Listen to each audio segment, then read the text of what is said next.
laboratório. Eu vi. Parabéns. Foi isso que inauguraram lá no Chile. Foi, eu tive que ir lá para inaugurar. Por isso que eu tive que ir pessoalmente. Eu vou sentar aqui para levar no chão.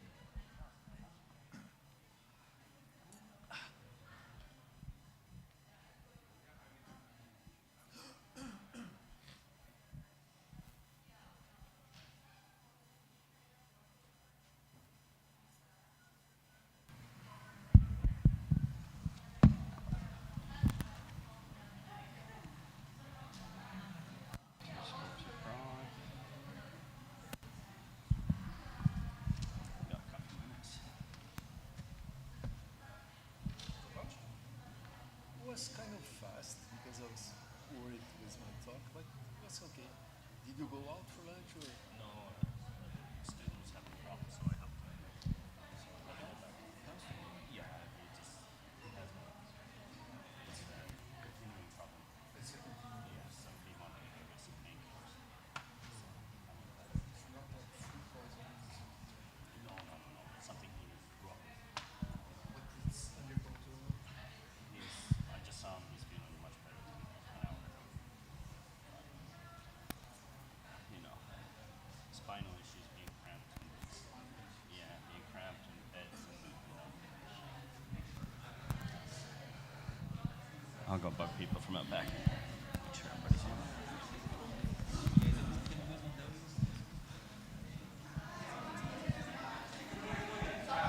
Anybody wants to come for the talk? We're going to start.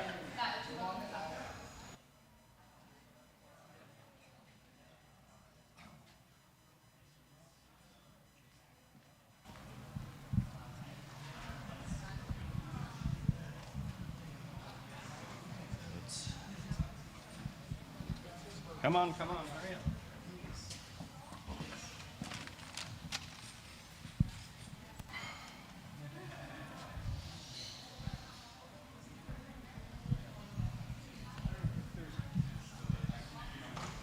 If there's time, I would like to say one thing. So, we showed a picture of Scoopy, inventing the glimpse. What I wanted to point out was that wasn't his experiment. He was experimenting. All right. Good afternoon.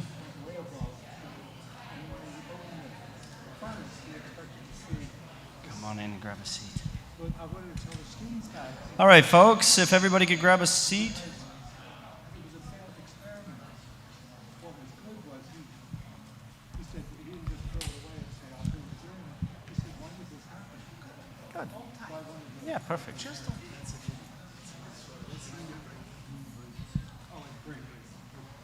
All right, thank you very much, everybody. Let's get going so we stay on time here for the afternoon. We got a big session ahead of us. The next speaker needs no introduction, Professor Edgar Zanotto. He brought us all together. He's one of the great minds and great hearts of glass science, bringing people from all around the planet, all the way to Brazil, to teach us about crystal nucleation in the supercooled liquid. So let's please welcome Professor Edgar Zanotto.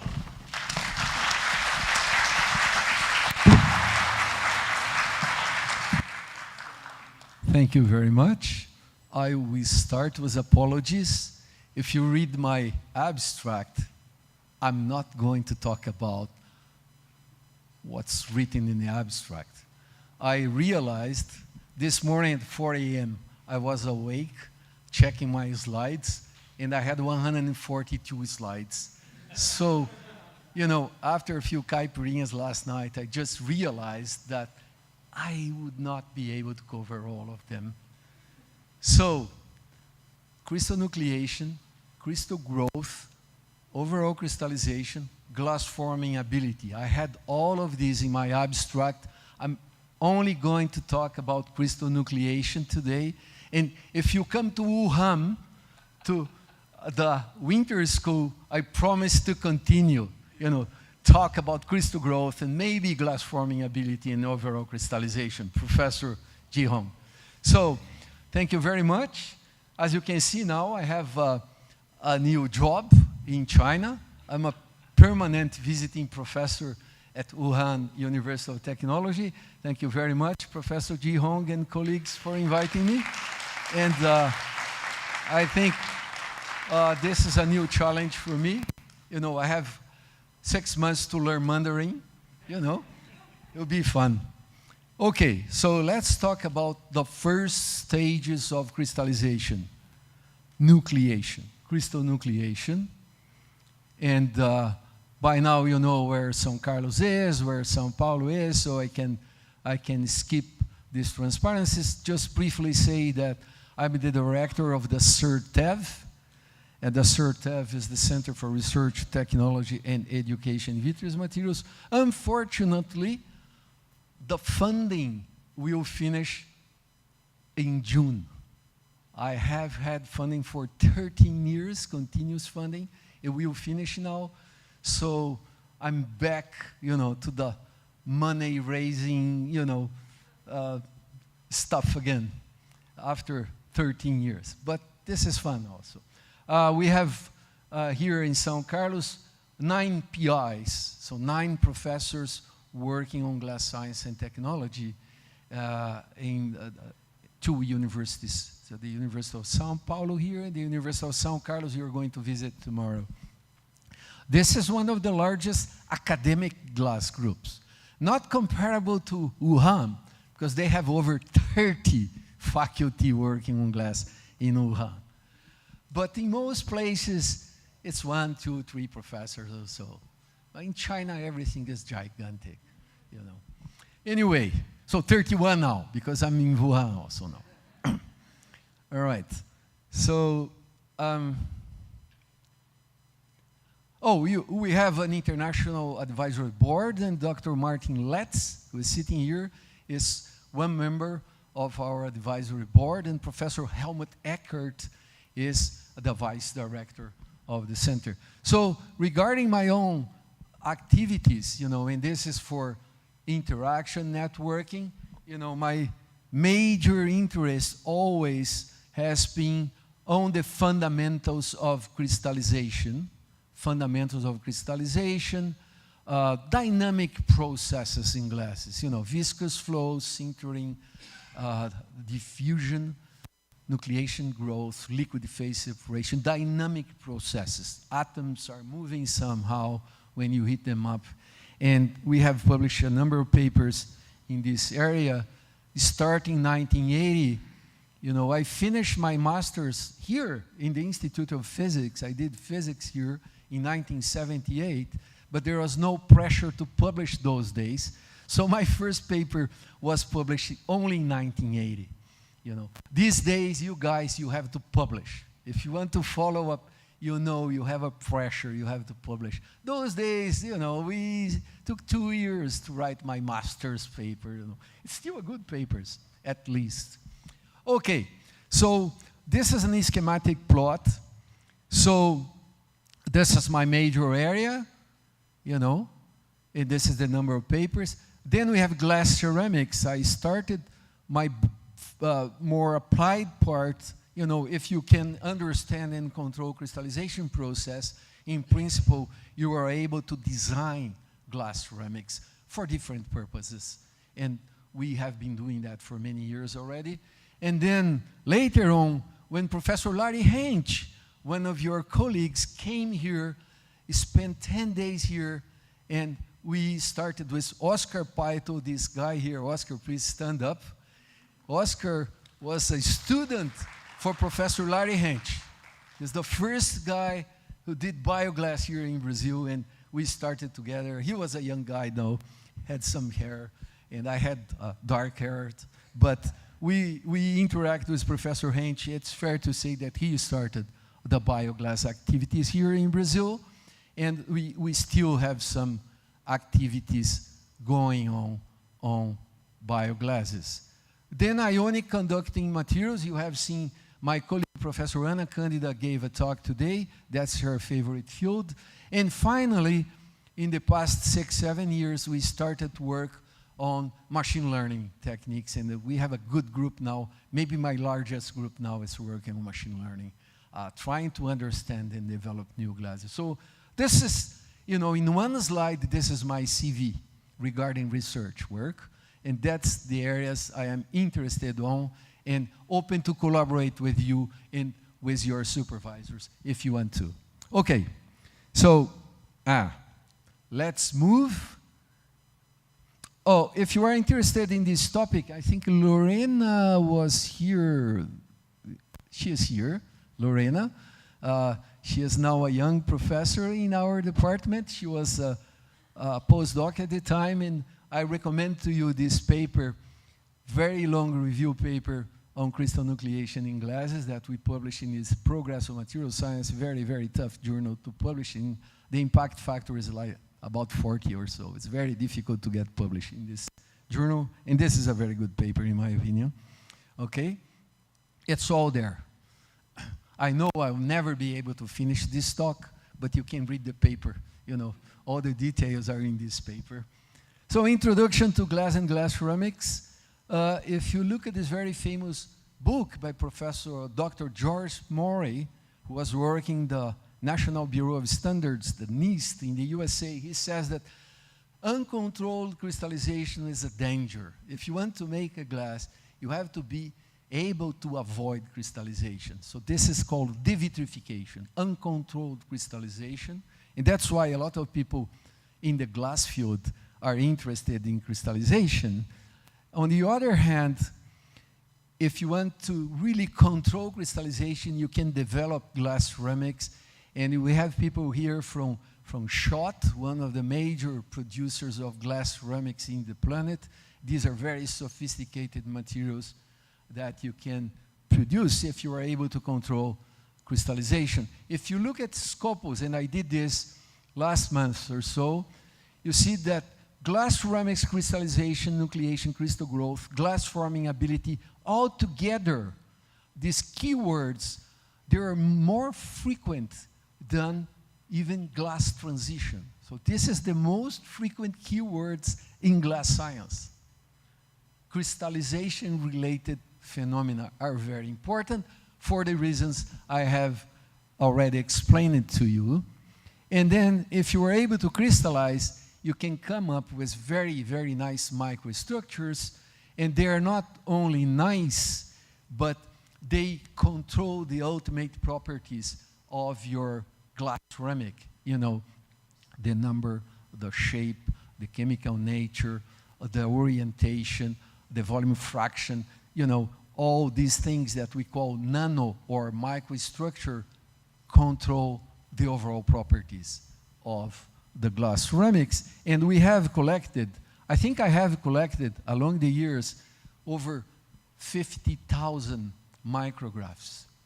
And we have a book where we summarize 50 of these micrographs. And Professor Vladimir Fokin, who is by coincidence visiting us, sitting here. Professor Fokin, please stand up so people can see you. He is one of the most well-known people in the field of crystallization of glass, and has been a long-standing collaborator of ours. Somebody was asking me if you can control the texture of some crystals. Yes, you can. You can produce glass ceramics with textures. I can tell you how in the coffee break if you stay here. You can also have random microstructures. This is a lithium, famous lithium disilicate. You can have like hummingbirds, like microstructure. And my favorite fruit, and I see guys here and ladies from India. Which fruit is this? It's a very famous fruit in India. Very sweet. My favorite fruit anyway, that you can have here in Brazil too. I had once Professor Arun Varshnaya here visiting me, and we went to a street fair, and he saw this piña fruit. He went nuts, because he could not find this fruit in the USA where he lives now. And he bought like the whole set, like 20 of these fruits at once. Okay. So all of this is in one book. And of course, you come to glass ceramics. We have seen this famous photo of different types of glass ceramics with different properties. And the key thing about glass ceramics, and I think I shared a paper with a former researcher of SHOT, my dear friend Mark Davis. And in that paper, we say that the key feature of glass ceramics is combination of properties. You can design glass ceramics to have a combination, for instance, very tough glass ceramic with bioactivity, or transparent, indivisible, and low CTE, something like that. Combination of properties is the key thing of glass ceramics. My favorite, and that's the only time I met Dr. Stuckey. Dr. Stuckey here, I think I'm having problems with this laser. It's a little bit slow, but here is Dr. Stuckey. He was 95 years old then, in 2006, when he attended this meeting. This is Crystallization Geeks, the TC7 of the ICG, the Crystallization Committee of the ICG. And Dr. Stuckey attended that meeting. But there's some people who say that maybe somebody else invented glass ceramic before. I'm not saying who invented accidentally or not, but there is a discussion in the literature now that somebody in Russia also was working independently on glass ceramic. Just that. Anyway, this is the update definition of glass ceramics. Thanks to Professor Ji Hong, he has already shown you. So the key word is to prepare a polycrystalline material by controlled crystallization of glass. If you start off as a glass and you control somehow the crystallization, you produce a glass ceramic. That's the key word, controlled crystallization. Starting from a glass. You have to start from a glass. And that's the opinion of this crystallization committee of the ICG. And then you can have beautiful dental type glass ceramics, which combine 6 or 7 different properties, as you know.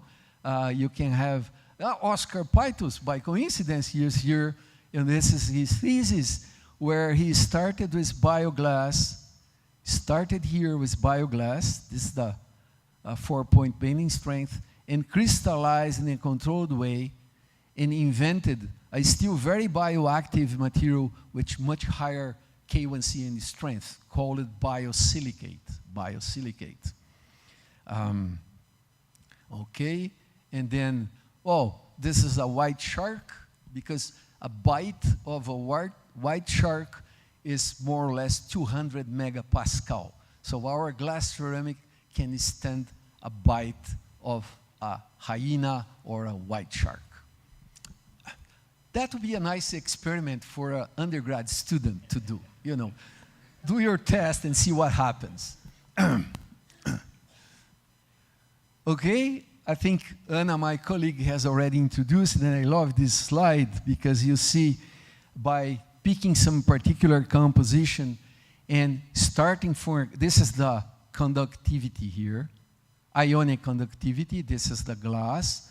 You crystallize in a controlled way and poof, 7 orders of magnitude more conductive. This is a beautiful example on how you change the structure and improve so much certain properties, in this particular case, ionic conductivity.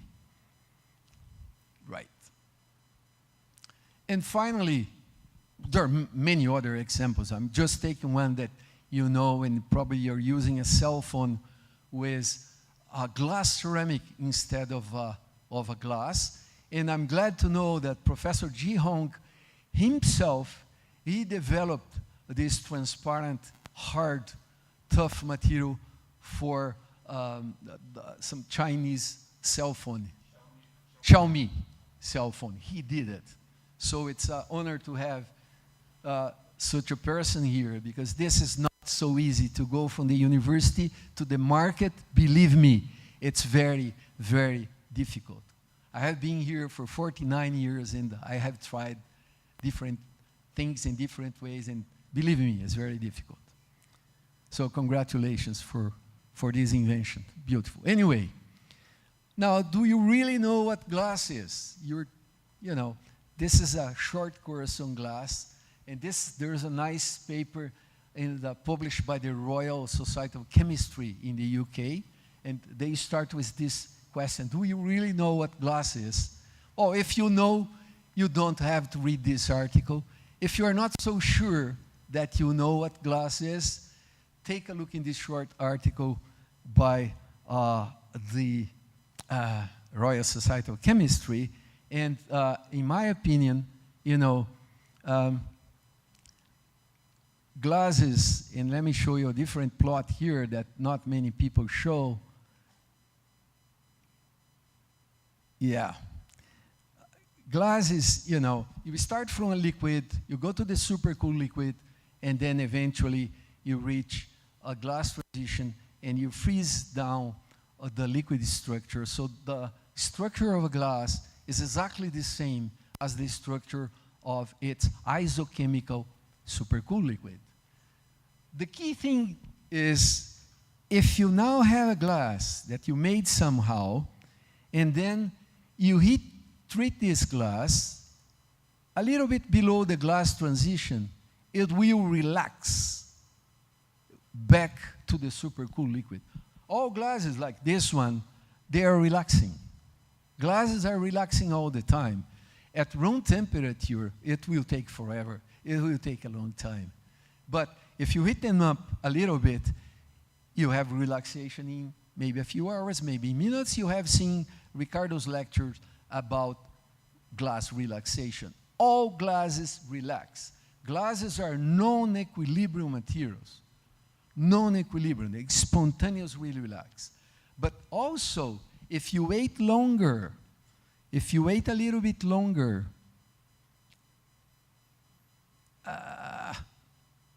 from here to here, they will crystallize. They will love to crystallize to reach thermodynamic equilibrium. Some people do not agree with me. They say, oh, I have a system of hard ellipsoids that never crystallize. And I say, well, hard ellipsoids do not have an attraction potential. You need the attractive force to crystallize something. So you can invent some toy models without attraction forces that will never crystallize. No problem. These are not real glasses. Real glasses will crystallize. Other people say, oh, I know atatic polymers never crystallize. Yes, because they degrade before crystallizing. If you heat them up for some time, they will degrade. The molecular weight will decrease. So there's no time for crystallization. But, believe me, materials will love to reach thermodynamic equilibrium. It may take a long time, of course. Another thing that not many students perceive, and some professors also do not perceive, is that everything that happens above TG also happens below TG. It's just a question of time. So glasses crystallize above TG, they also crystallize below TG. You just wait a little bit, and they will crystallize. And I have done this, and Professor Fokin here has left some samples for 6 months in a furnace well below TG, and the sample starts to crystallize. No problem. All right. So I like to give this introduction, and despite the fact that some people like Professor Henrik, who is not here to defend himself today, says that he doesn't agree very much with this definition, I like to discuss why, but he is not here today, so I can give him a hard time. But he can watch my video, because this will be on YouTube. Well, not everybody agrees with this definition, but I can tell you a very nice story. When Professor John Mauro and I submitted this article, it was rejected. So, what the heck? It was rejected by one of the reviewers, but luckily I was one of the editors of the Journal of Non-Crystalline Solids, and I said, wow, guys, Professor Zwanziger was handling the manuscript, and I said, well, Joe Zwanziger, I need a chance. I said, okay, you are an editor, you deserve a chance. So we wrote a rebuttal which was longer than the paper. You can ask Professor John Mauro, the two students here, and in the end it was published. Yes, ask John about this ordeal. Guess what? This is the most downloaded paper ever of the Journal of Non-Crystalline Solids. You know, if you look at the number of downloads, it's gigantic. So if you have a paper rejected, fight for it. I have been a journal editor for 25 years. Believe me, if you believe in your results, if you really believe, go for it and fight. Eventually you'll be rejected by one journal, you submit to another journal, and then you fight again. By the third journal, you get it published, believe me, if you believe in your paper. Okay, so I think I gave enough time for you to either memorize or photograph this slide. Now, another thing which is really, really cool, and I have to go back here to this plot that not many people show. Well, this dotted line here, this is the time to form the first critical nucleus. Of course, the first critical nucleus forms before what we call crystallization of the system. But from a physics point of view, once the first critical nucleus is formed, you no longer have a glass. Crystal growth is a spontaneous process. If you have one nucleus, one critical nucleus, that's it. You just wait, and this glass will crystallize, because crystal growth is spontaneous. So the thing to see here is to compare the time. You see these two curves cross here, the supercool liquid and the time to form the first critical nucleus. This is called the kinetic spinodal temperature. So if the Kaufman temperature is below the kinetic spinodal temperature, there is no Kaufman paradox. The system will crystallize before reaching the Kaufman temperature, where the entropy of the supercool liquid would be equal to the entropy of the crystal. So this is a very interesting idea, but it doesn't happen. It doesn't happen. We tested this for several systems. Nucleation will take place before you reach the Kaufman temperature for any real system that has attractive forces. Not hard spheres or hard ellipsoids or something like that, but if you have in your potential attractive forces, then crystallization will take over. Not overall crystallization, but crystal nucleation. So if you are interested in real key phenomenon in glass science, take a look in this paper, Cracking the Kaufman Paradox, which we produced years ago. I think you find it quite interesting. Very long story though. It was also very hard to publish this paper. I don't know why. I have a hard time to publish my papers. You know. I have always to fight. But we learn a lot. Anyway, we have produced a short video, but I will not have time to show you about the glass transition phenomenon. But you find this on YouTube. If you type a theatrical version of the glass transition, you can find this video in the YouTube. It's really interesting, but I do not have time to show you it here. Okay, this is my former student, Professor Eduardo Berini Ferreira, coming a little bit late, but I forgive him.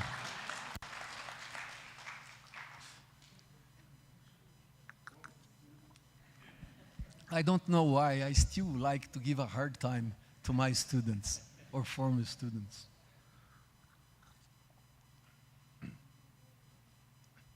How am I doing? Almost 30. Ah. That's what I feared. All right. So, it was all an introduction. let's go to the hard part. Classical nucleation theory. You have seen, I think in your undergrad classes, you probably have seen this picture before, you know, the free energy to form a critical nucleus. You have a new surface created. If you have a supercooled liquid, when this cluster forms, you have a new surface created, which increases the energy, but you have a decrease in energy by the volume change. You have also strain energy. So altogether, you come up with this plot here, and I apologize, but this is very difficult to handle. There is a delay in this laser pointer. Can I borrow, does somebody have a laser pointer here? Because I'm having a hard time, and it takes time also to use this laser pointer. You do? Let me see. The red one. The red one? Okay, see, this is much faster. So this is the famous plot. And if you have a critical radius, if a fluctuation is larger than the critical radius, it will grow and you count as a nucleus. If the fluctuation is smaller, it will dissolve back. This is a very nice concept invented by Gibbs many years ago. And it makes sense, but, you know, if you don't see it, it's hard to believe. So now I have two laser pointers. Okay, I have to be fast here. And then, okay, you can write up all the equations for that. And then if you forget the strain energy term, because if you are forming a crystal in a supercooled liquid, you can assume that the supercooled liquid will relax very fast. So we can, in most cases, not all cases, but at least above Tg, you can neglect the strain energy term, and you get then to the classical form of the critical radius, which is here. You know, the critical radius is just the interfacial energy of the new interface divided by the delta G, and delta G is the free energy difference between the crystal and the supercooled liquid. So this is the critical radius, and it's nice to see molecular dynamic simulations showing that. I like this paper very well because they had germanium, supercooled germanium at half of the melting point. See, they created a nucleus here. This is the supercooled liquid, and then vary the size of this critical cluster, of this cluster. When the size is smaller than 2 nanometers in this particular temperature, the gross velocity is negative. So the cluster is dissolving back. If the gross velocity is negative, it's because it's dissolving back.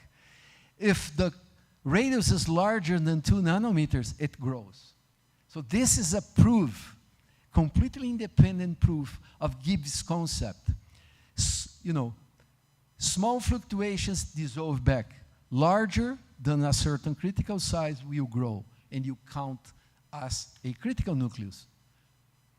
30. Okay? Now, if you look at some molecular dynamic simulations by Professor Hino some years ago, let me see if this works.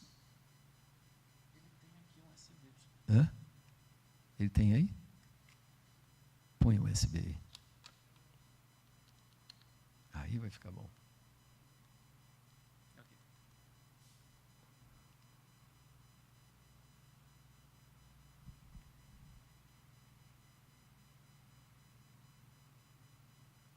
You can see clusters forming. The green areas are clusters, crystalline cluster, forming, dissolving, forming, dissolving, forming, dissolving, until you have here a critical, another one here, another one here. So they actually form and dissolve until a critical size is reached. Then you have crystal growth and crystallization takes over. So let's skip this a little bit. So if we have somehow, if we can compute the diffusion coefficient and the critical work to form a critical nucleus, we can calculate the nucleation rate. This is a constant, easy to calculate. This is the number of molecules per unit volume. So the two things here is the diffusion coefficient and the critical work for nucleus formation. And the critical work for nucleus formation is just the interfacial energy to the third power divided by delta G. So if we can somehow get this parameter here, this parameter here, and this parameter here, and if the theory works, we can calculate nucleation rates.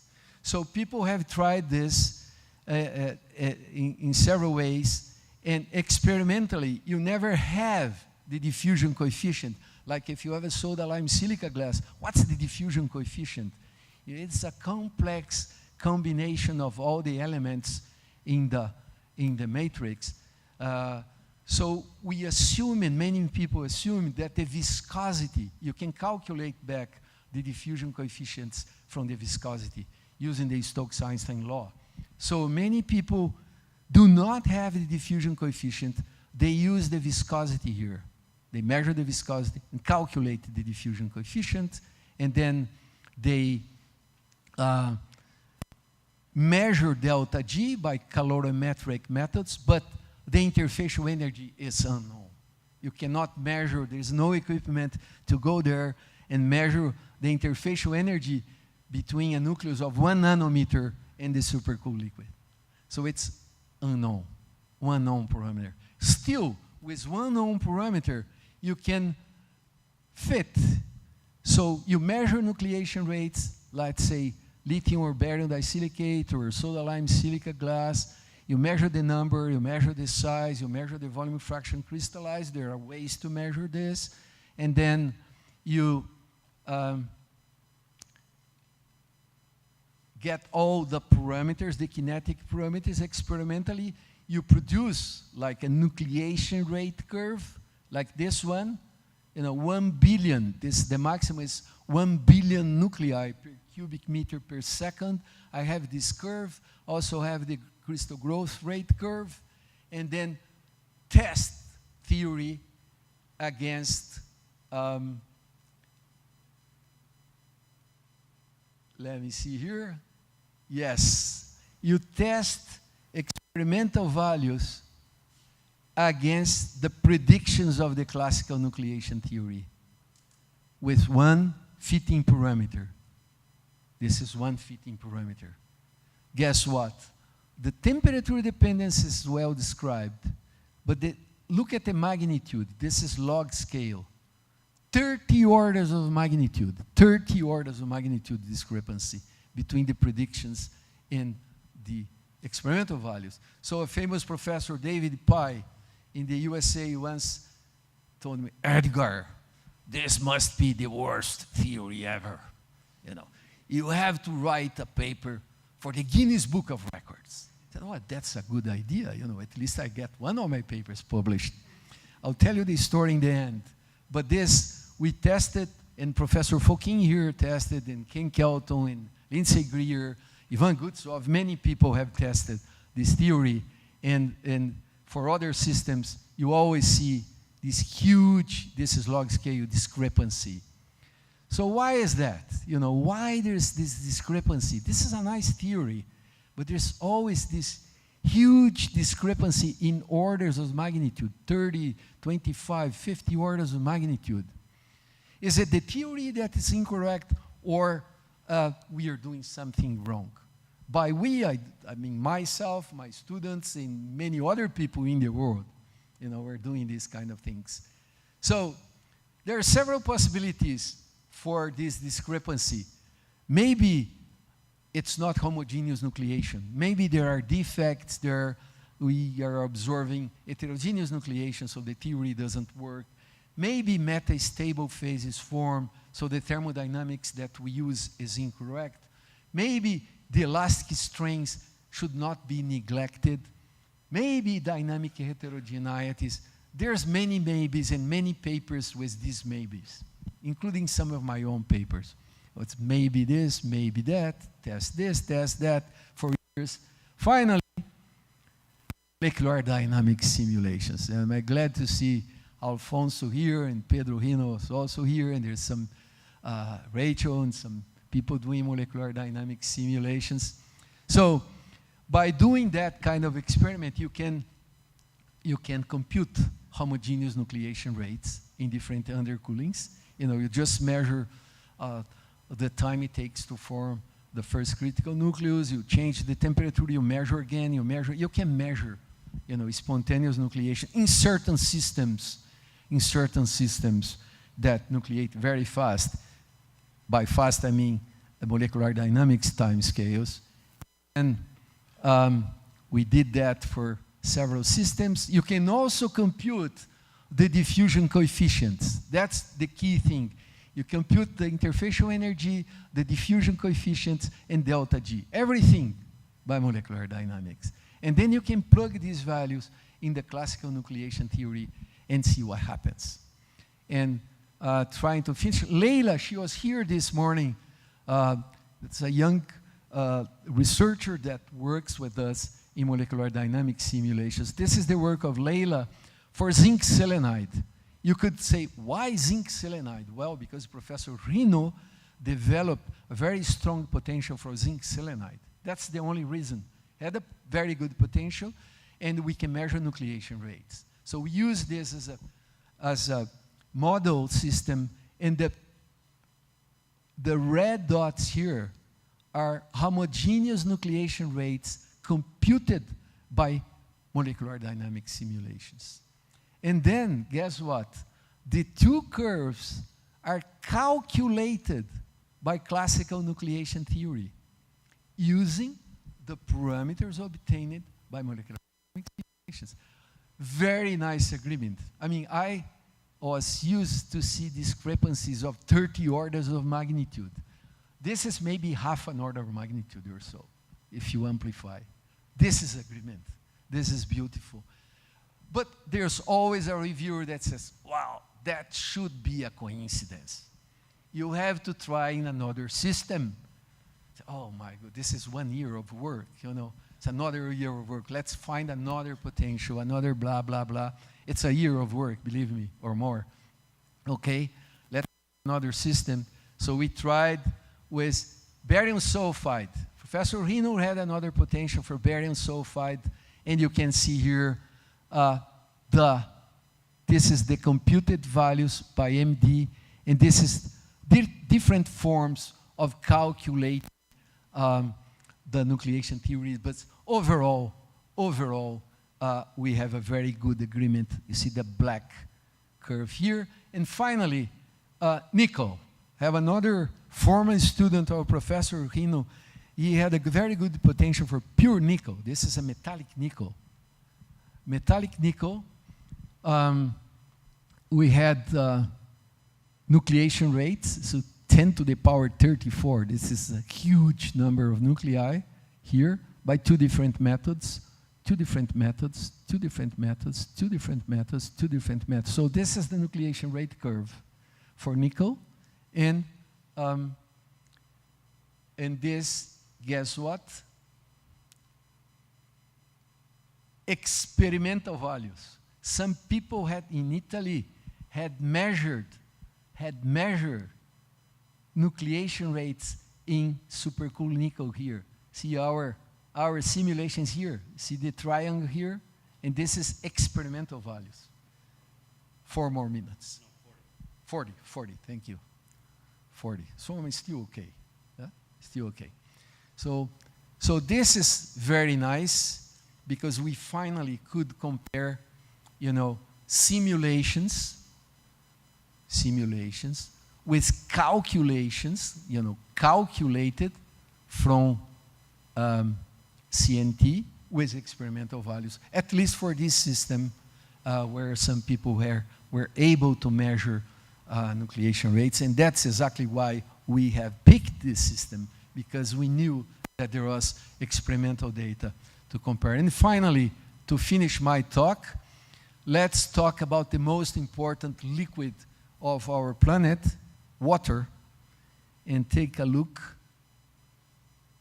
in this video.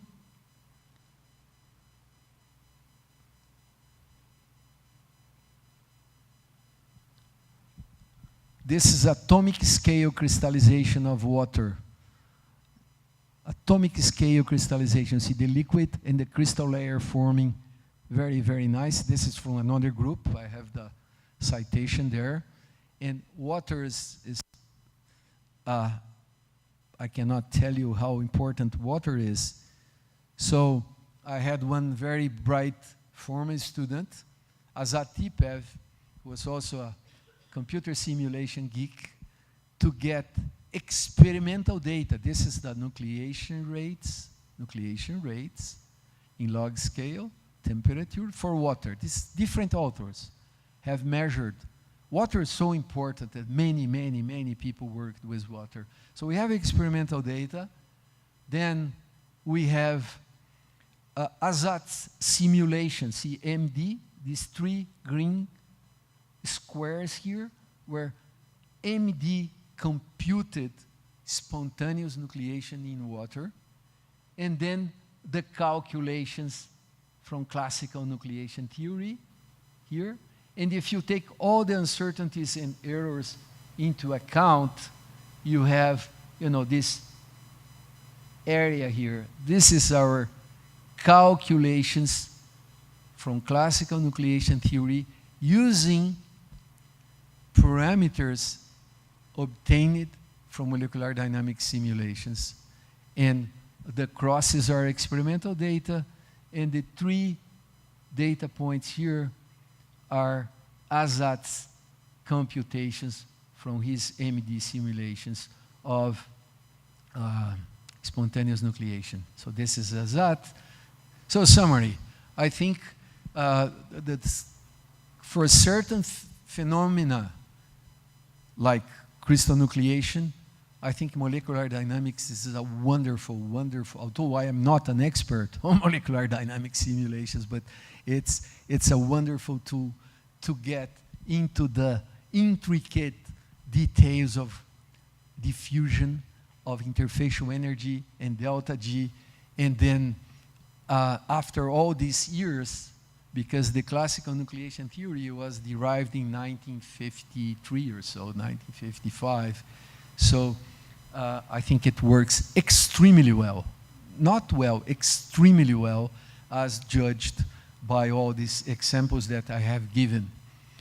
You might ask me, why you have not tested your lithium silicates or barium silicates and these materials with molecular dynamic simulations? You can ask Professor Pedoni here, but I think the nucleation kinetics is far too slow in these systems to be, computed by classical MED methods. That's why we used nickel, water, zinc selenide, systems that really nucleate very fast. But it doesn't matter. They're model systems. And I think we have learned a lot about this process. There is still a lot to say about crystal growth, about overall crystallization. That's a combination of nucleation growth, and finally, glass forming ability, that is to avoid crystallization during cooling. There are books, very interesting books about nucleation crystallization. I think the newest one was published by Daniel Neville and some colleagues in France. This is a very solid book. This is a whole book on crystallization by Ken Kelton, Lindsay Greer. Very good, and there are some previous books on nucleation crystallization. There are review papers on the field. And for you students, I think teamwork. I have been, showing papers with several collaborators of mine, and I could not do any work without these collaborators. So I think teamwork is essential. Let's see if this final video works. Yes, look at that.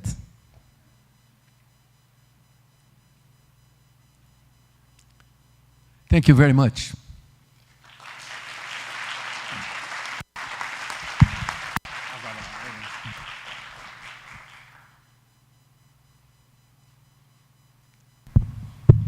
Thank you, Edgar.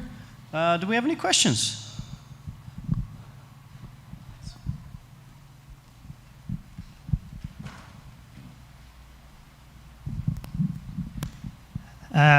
I'm Omid Banapur Ghaffari from Trento University. First of all, thank you, Professor, for great presentation and bringing us together here. We always heard about it, but now I didn't imagine that seeing you from this distance. I'm working on the ion exchange process. I wonder, because one thing we are dealing is the stress relaxation on the glass surface. I wonder, is there any strategy you can comment or you can suggest me? Okay, we know that we cannot prevent the stress relaxation. How we can delay it or make it by playing with the composition? I don't know whether it's possible, or make it less stress relaxed on the glass surface. We need the compressive stress at the surface. Thank you. Very good question. I'm not sure if I know a good answer for that question, but I can tell you one thing. By coincidence, Professor Fouquin, who is here, has published a paper years ago comparing the surface crystallization rates with internal crystallization rates, the same crystal phase, the same parent glass. The surface crystallization rates are much faster than volume crystallization rates. So it's the same for relaxation. You know, you have a thin layer with broken bonds, unsaturated bonds. Diffusion on the surface is much faster than internal diffusion. So you always have, you know, faster stress relaxation in a thin surface layer, exactly where you want the compressive stresses to be, you know. So any strategy to mitigate that, I have to think. I don't think I have any prompt answer to tell you how can we mitigate Professor, fast surface relaxation. I mean, okay, let's say with the, what composition do you suggest to, let's say, glass A and B? How we play with the composition to make it delayed? Well, thing is, you want the composition, for instance, if you are exchanging sodium by potassium, just for the sake of discussion, you know, you want certain compositions which have a very little non-bridging oxygens, so the potassium ions can freely go in and the sodium ions come out. So you're always trying to design composition with very low numbers of non-bridging oxygens. Okay, I think luckily these low non-bridging oxygens will automatically lead to the slowest possible structural relaxation, because structural relaxation has to do with movement of the larger, you know, unities in the glass, you know, the rings and the QN unities. So my overall feeling, without thinking too much, is that you are already, if you design a proper composition to be effective for ion exchange, you are designing very low non-bridging oxygens. Compositions with very low non-bridging oxygens are the slowest possible relaxing, you know, compositions that you can have, you know. That's my take, but let's talk more. Thank you, Professor. It's a very good question.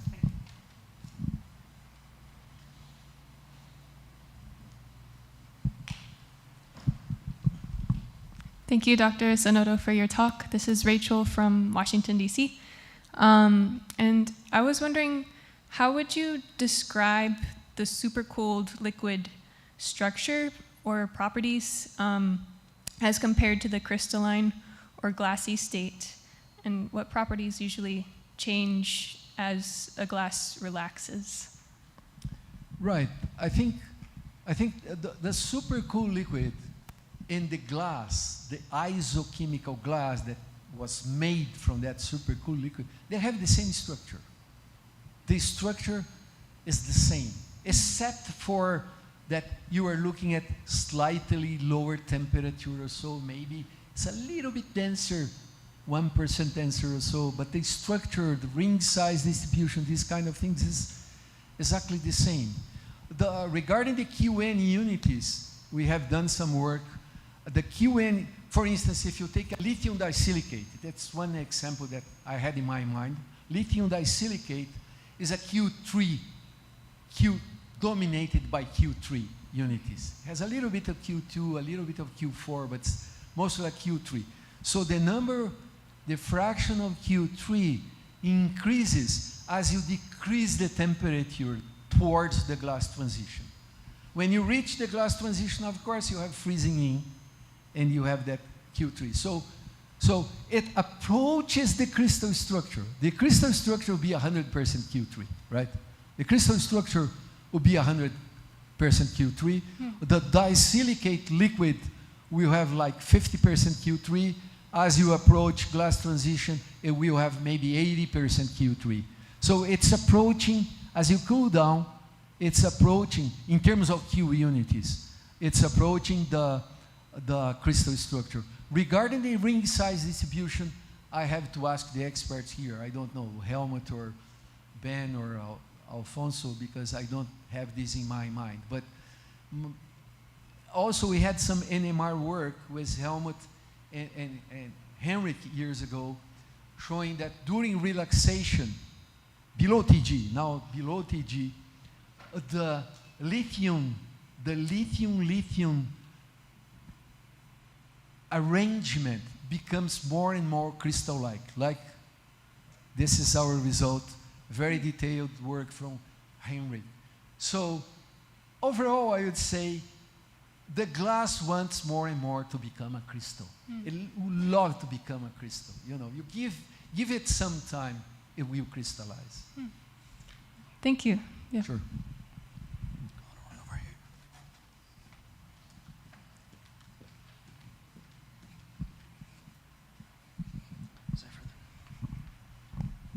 Thank you, Dr. Zanotto. This is Zephyr. I'm an undergraduate at Alfred University. Your remarks about crystallization at temperatures below TG was very interesting. It's not something I've thought about a lot before. I work with glass ceramics, and my question is, do you think that the controlled crystallization below TG is something that could be investigated for having more control over very low volume fraction glass ceramics, just due to the fact that I presume that they're growing at a much lower rate? Understandably, this would be very time efficient, but do you think that there's any merit in investigating that mechanism for producing very tailored glass ceramics? Excellent question, and my answer is yes. Please do so. I think there is a lot of room to work below TG. Most of my community, you know, this gray hair community on crystallization, Fouquin's community, low hair or gray hair, you name it, worked above TG. So we started to realize a few years ago that there's a lot of things to do below TG. It will crystallize, and you have better control, I think. Of course, you have to wait longer, you know, but and good solve, etc. It makes a lot of sense, but now I'm so more relaxed because the classical nucleation theory is working. So I no longer worry with adiabatic theories or diffuse interface theories, because the classical nucleation theory works very nicely, in my opinion. Okay, please go ahead and look at all these alternative theories, which are much more complicated because they have a lot of non-measurable parameters. You know, they're very interesting from a theoretical point of view, but they have some parameters that you are not able to measure. So classical nucleation theory works okay for your predictions. You might ask, why you spend so much time worrying with theories? Well, what's the final objective of science? What are the objectives of science? Question to you. To describe, understand, and if possible, predict phenomena. You don't want to measure. Measurements are very time-consuming, very expensive, very subjected to error. If you can predict things, you are in good shape. How can you predict things? With good theoretical models or computer simulations. So this is the way to go. Try to predict first. So classical nucleation theory. Crystallization, or if they can be used as probe for crystallization. That's a very good question. Professor Magon is a great expert on EPR. So he is always interested in paramagnetic ions. And I'm starting to love this idea because neodymium, for instance, it can be a very nice probe, I think, for crystallization. We had some preliminary work done this year showing that in some systems, in this particular systems, a lithium aluminum silicate, that a shot produces glass ceramics in the lithium aluminum silicate system, neodymium goes into solid solution in the crystals. So you have strong changes in the luminescence. And I expect to have, a nice sign in EPR also. That's why I think it's a nice idea to use paramagnetic ions as probes, I think. I love the idea, actually. Perfect. Let's thank Professor Zanotto Thank you. one more time.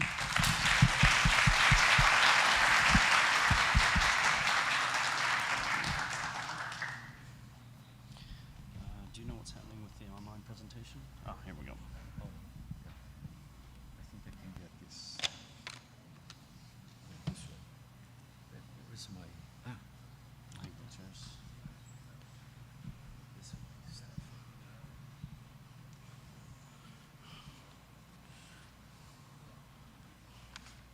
We have an online presentation now directly from Istanbul, Turkey.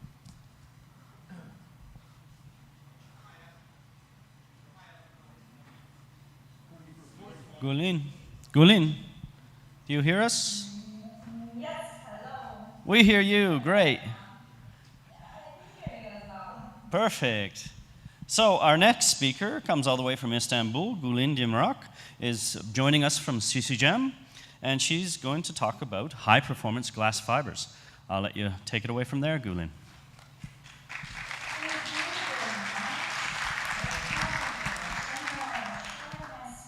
Just a few seconds.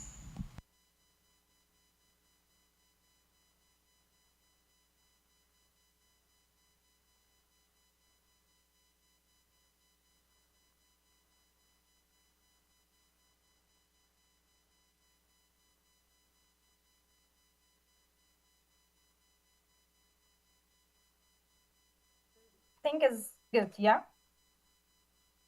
Could you see my slide? Hello? I can't hear you. I don't know why. Stop sharing. Yes, we can hear you. Thank you. Okay, so I need to share again. So sorry, I didn't understand if you hear me or not. Okay.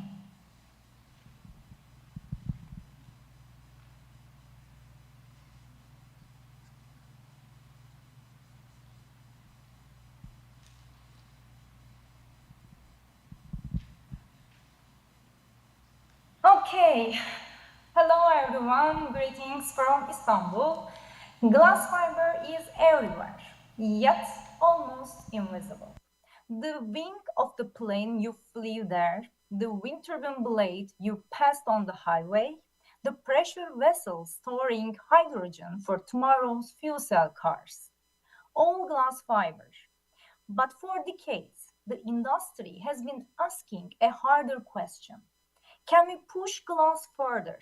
can we engineer a fiber that closes the gap to carbon? The question is what this talk is about. We will start from the fundamentals of e-glass production, moving into the compositional and processing challenges of high modulus and S-glass fibers, and I will share where we are as Şişecam stand in this journey. Right, here. My presentation is structured in 3 parts.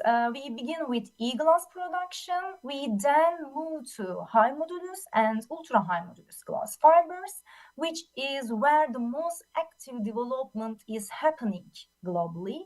And I will also share some experimental studies of ours, and then S-glass, a different kind of high performance fiber, optimized for strength rather than stiffness with our experimental studies. Now, let's move on to some fundamental information on e-glass.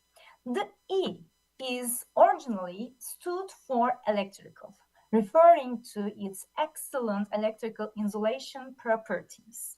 But today, it is used across virtually every composite applications. Compositionally, e-glass is based on a silica, alumina, calcium oxide network, either with or without boron oxides. What makes e-glass so dominant is this balance. It's not exceptional in any single property, but it offers a very attractive combination of performance, processability, and cost. Here we see a typical e-glass composition, and several years ago, e-glasses have been producing with approximately 10 weight percent boron oxides. Year by year, boron oxides amount was reduced due to high cost boron oxide sources and some environmental restrictions. And today, a traditional e-glass has approximately 6 weight percent, 5 to 6 weight percent boron oxide, which we call them high boron e-glass. But also companies produce mid boron and low boron e-glasses, as we see in here in the slide. And in addition to them, we have an ECR glass, which doesn't contain any boron oxide to improve the acidic corrosion resistance. And therefore, many fiberglass companies prefer producing ECR glass. However, we know that boron oxide is a melting agent. Therefore, it reduces the melting temperature and ECR glasses have higher melting and forming temperature. And it means that it has more difficult production processes than e-glasses having boron oxide. And the next important oxide is alumina. Here, oops, yep. It gives high mechanical properties in the glass composition. And calcium oxide is a melting agent as well and may increase the mechanical properties. And the next one is magnesium oxide, has similar properties with calcium oxide, but also helps to generate more stable fibers. And the last one is, we can say as important oxide, fluor is requested to reduce melt surface tension and increase filament stability during fiberization, which is very critical during e-glass production. And yes, after fundamental information on e-glass, let me give some information on production of e-glass. The manufacturing process follows a well-established sequence. Raw materials are batched and mixed with tight compositional tolerances. The batch is melted in a continuous tank furnace, typically around 1400 degrees Celsius to 1550 degrees Celsius. And the molten glass is then pulled through the platinum rhodium bushings. And each bushing has hundreds to thousands fine holes. We call them tips. And the glass is drawn into continuous filaments at high speed. And filament diameter is typically 9 to 25 microns for e-glass and is controlled primarily by drawing speed and melt viscosity. Melt viscosity is a very critical parameter in here. And the fibers are then coated with a chemical sizing. This is a critical step as well that protects the filament from abrasion and provides the coupling chemistry needed for matrix adhesion in the final composite. And let's have a quick look at our Şişecam glass fiber plant before the details. We have been producing glass fiber for over 50 years. We recently moved to Balıkesir with a new furnace investment, and we are one of Europe's most important fiberglass producers with having deep sector experiences. Now, let's expand on our production part, which is very interesting and impressive, actually, at least for me. I hope you will find it interesting. And at the heart of the plant, we see an oxyfuel furnace with a glass melting capacity of 70,000 tons per year and equipped with 7 pairs of burners and 14 pairs of bubblers for homogenization to make melt more homogenized. And the furnace can reach temperatures up to approximately 1630 degrees Celsius. And from the furnace, the melt is conditioned and cooled gradually through the 4 hard channels down to around 1200 degrees Celsius.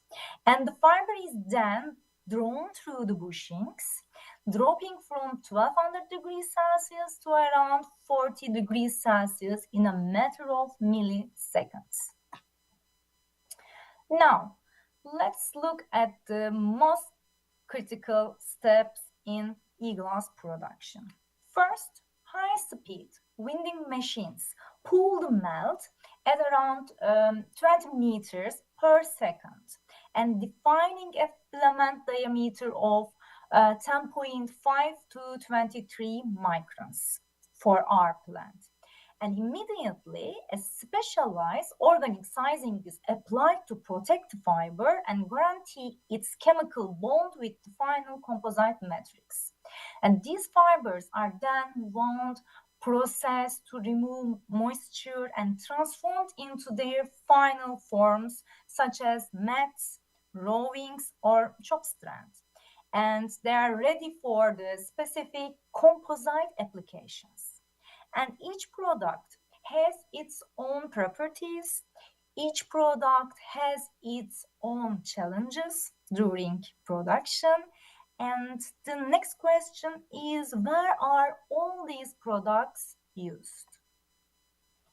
Now, let's look at the application areas very quickly. Chopped strand, we can see chopped strand in automotive parts and electronic parts usually. And multi-end roving, we can use multi-end roving in automotive parts as well, and sheet production, panel production, and compression molding applications like that. And single-end roving, honestly, probably my favorite one. It can be used in wind energy. I will give the details in the following slides. And weaving industry, it can be used. Pipe and tank manufacturing also. And of course, long fiber reinforcement, which we call LFT. And the last product is mat. We can use mats in the transportation areas and marine sector, and also the buildings. Now, to digress for a moment, after all this information on e-glass and its production process, now I would like to share with you our 2 valuable articles written about e-glass. The first one is my PhD thesis article. I studied foam generation in e-glass batches deeply, and this article tells us the effect of raw materials on foaming. And this investigation gave us significantly precious information, and the best part of this is we could apply our findings in the production. And we observed the similar results with lab scale and real production scale. And this is really amazing. The second one is my other precious article, because we got an award, very new news. The award is John E. Marcus Award from the American Ceramic Society, is awarded annually to the publication judged to be the greatest value to the ceramics and glass manufacturing industry. I just want to share all these good news, because we are really happy and honored to have this award. And yeah, now let's go back to our topic. So, why is there growing interest in going beyond e-glass? The answer comes from the market. Sorry, okay. Aerospace, wind energy, and automotive industries are under increasing pressure to reduce weight without compromising structural performance. And e-glass has served these areas, yes, it's okay. But there is a growing performance gap that e-glass cannot fill. And that's why high modulus comes to the stage with its high modulus.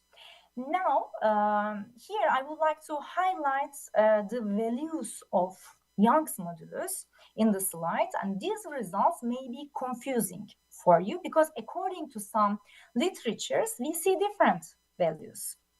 Because today, glass fiber world speaks about sonic Young's modulus. And the values of Young's modulus you see in these slides are based on traditional tensile testing methods. However, the glass fiber industry is increasingly shifting towards sonic Young's modulus, where the elastic modulus is derived from the resonant frequency of the fiber using acoustic or ultrasonic techniques.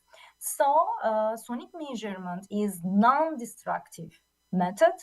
And when you read recently literature or compare suppliers' data sheets, please, it's worth checking which method was used, because the values are not always directly comparable. For example, here, honestly, in sonic modulus, e-glass is 80 to 84 gigapascal, and for high modulus, the sonic modulus becomes 85 to 95 gigapascal, and ultra high modulus means above 100 gigapascal.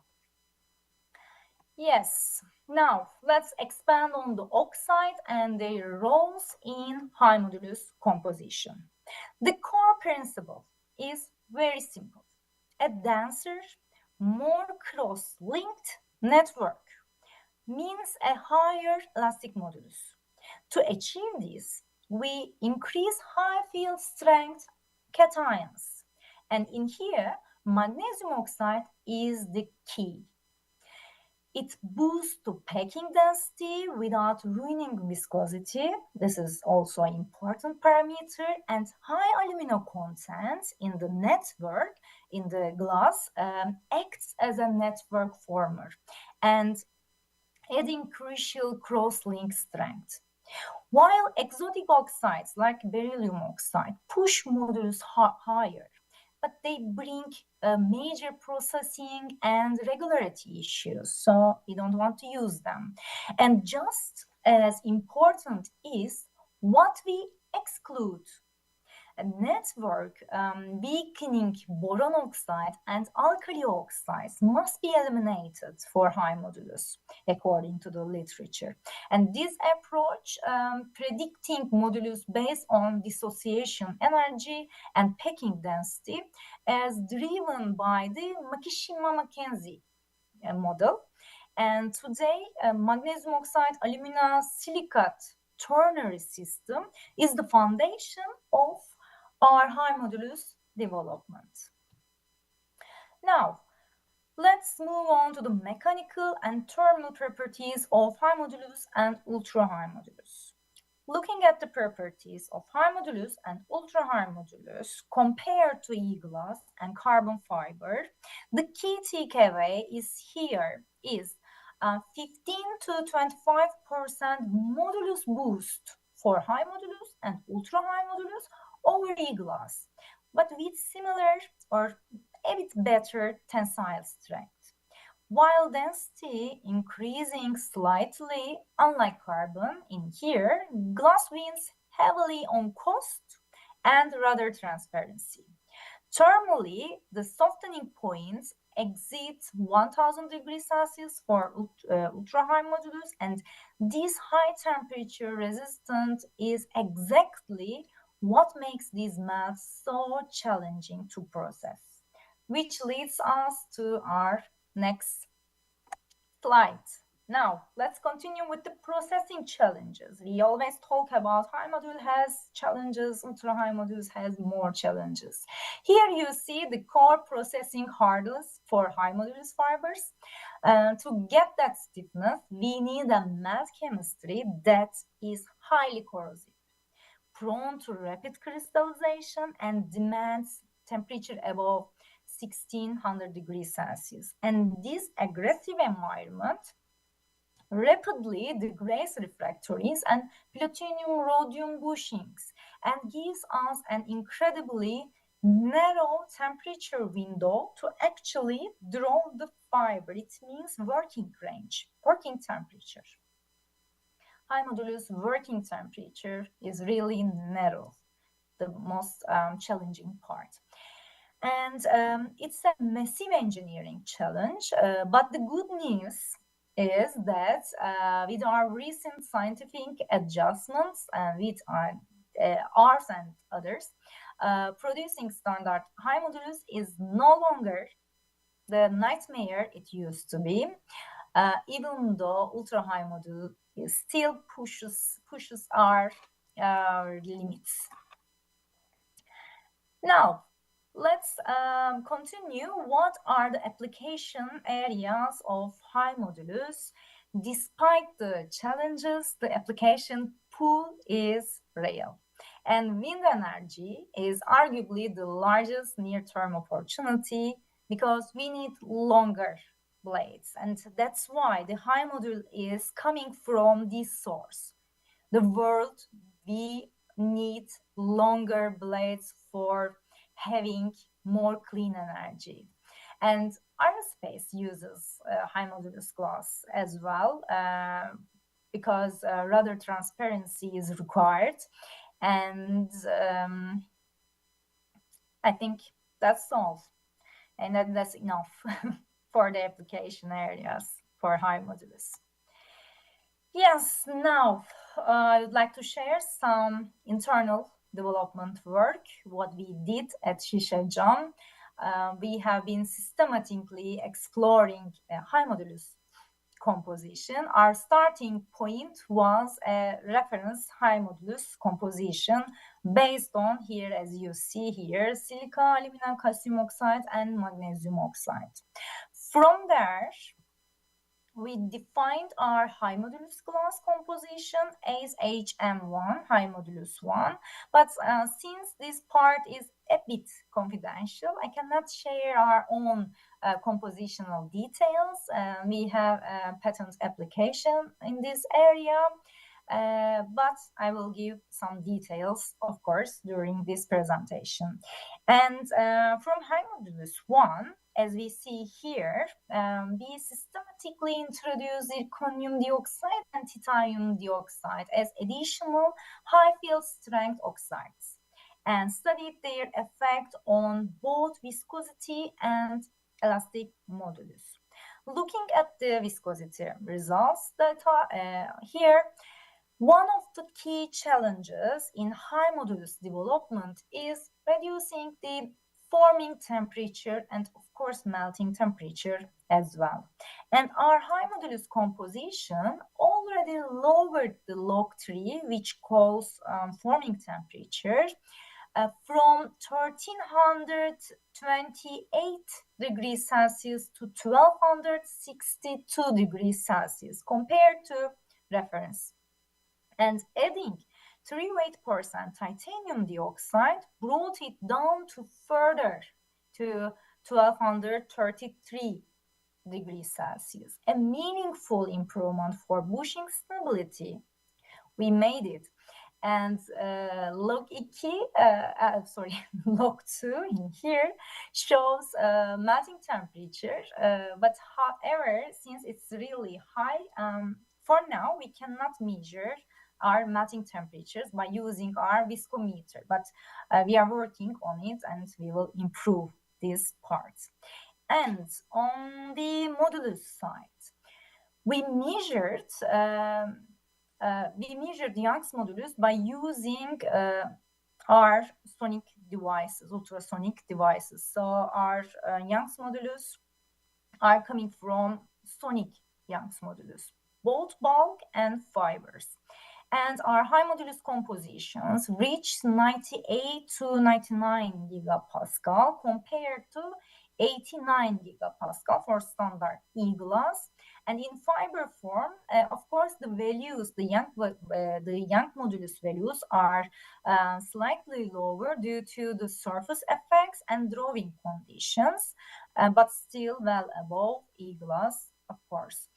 And however, here I want to draw your attention to one critical parameter here. Working window, which means log 3 forming viscosity minus liquidus temperature. And for HM1, this is only 29 degrees Celsius. And with addition titanium dioxide, it narrows further to 20 degrees Celsius. This is an extremely tight working window. And it tells us exactly why fiberization stability is our most pressing challenge. Now, I would like to draw your attention to the most interesting parts of the experimental parts. For over 10 years, we always thank to Celsius for this powerful system. We call this system high temperature melting observation system with evolved gas analysis. And let me give you some short introduction of this system. This system has a high resolution camera that we can record the batch melting and fining processes from room temperature to the high temperatures like 1550 degrees Celsius or more. And we have a sapphire window in front of the furnace that the camera can observe inside the furnace. And we have a quartz tube.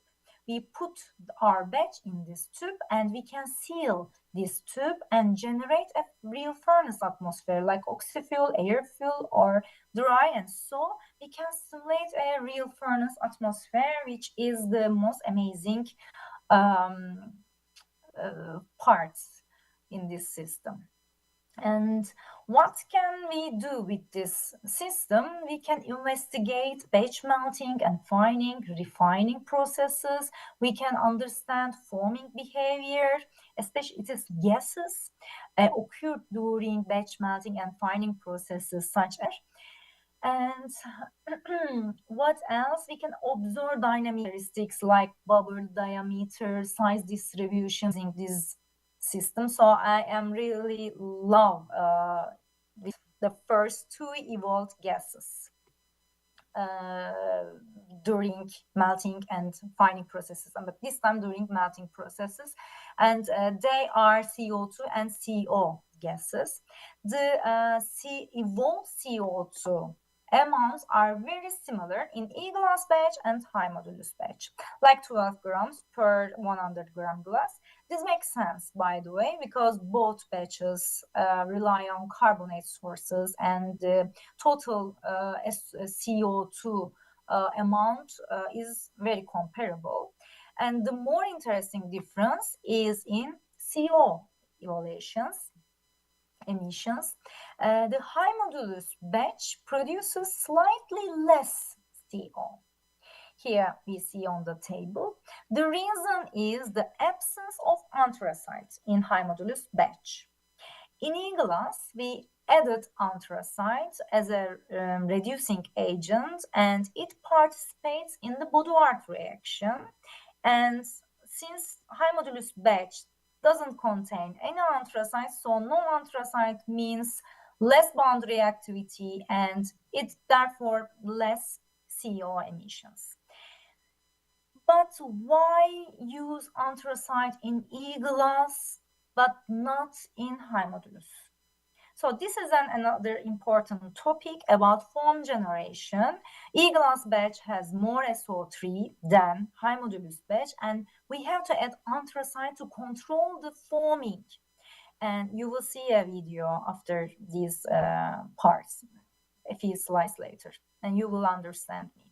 And however, in high modulus batch, since SO3 amount is reasonable, we just wanted to see the foam generation without anthracite. Now, after CO and CO2 emissions, let's continue with SO2 emissions, which give us significant information on fining and foaming, especially in E-glass batches.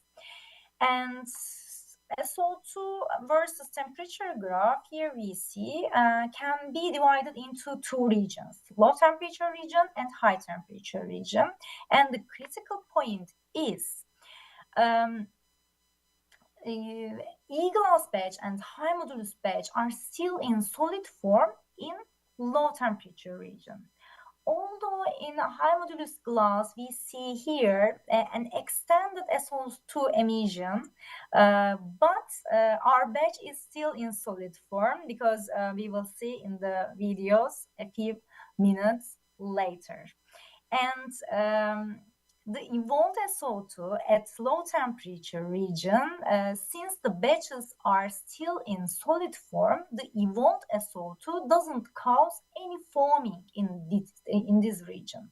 However, at high temperature region, now our batches turn into a liquid form, and evolved SO2 result in foaming. But interestingly, here, we do not observe any SO2 emission at high temperature region for high modulus batch. It evolved all its SO2 at low temperatures, and a bit maybe medium temperature, we can say, because it extends its SO2 emissions. And what is notable here is that the total SO3 input in the high modulus batch, as we see in the table, is lower, yet the evolved SO2 amounts are comparable or slightly higher in high modulus. This suggests that the sulfate decomposition's efficiency is different between two batches. And since glass compositions are different and sulfate amounts and anthracite amounts, carbon amounts are different, two distinct SO2 emissions were observed. And on the right side here, we see a closer look of low temperature and high temperature regions. So it's really clear that they have absolutely different SO2 emissions. And now let's see what's going on inside the furnace from room temperature to high temperature. Here, I ran the first video. First video is our high modulus batch. Actually, of course, the temperature started from the room temperature, but we cut the video to make it a bit shorter, because we didn't see anything. Now the temperature is almost 1000 degrees Celsius, and we didn't see anything in high modulus batch. And temperature increases when it hits to 1200 degrees Celsius approximately. Let's wait for a while. We see some collapse. Now it's increasing. I hope you can see easily.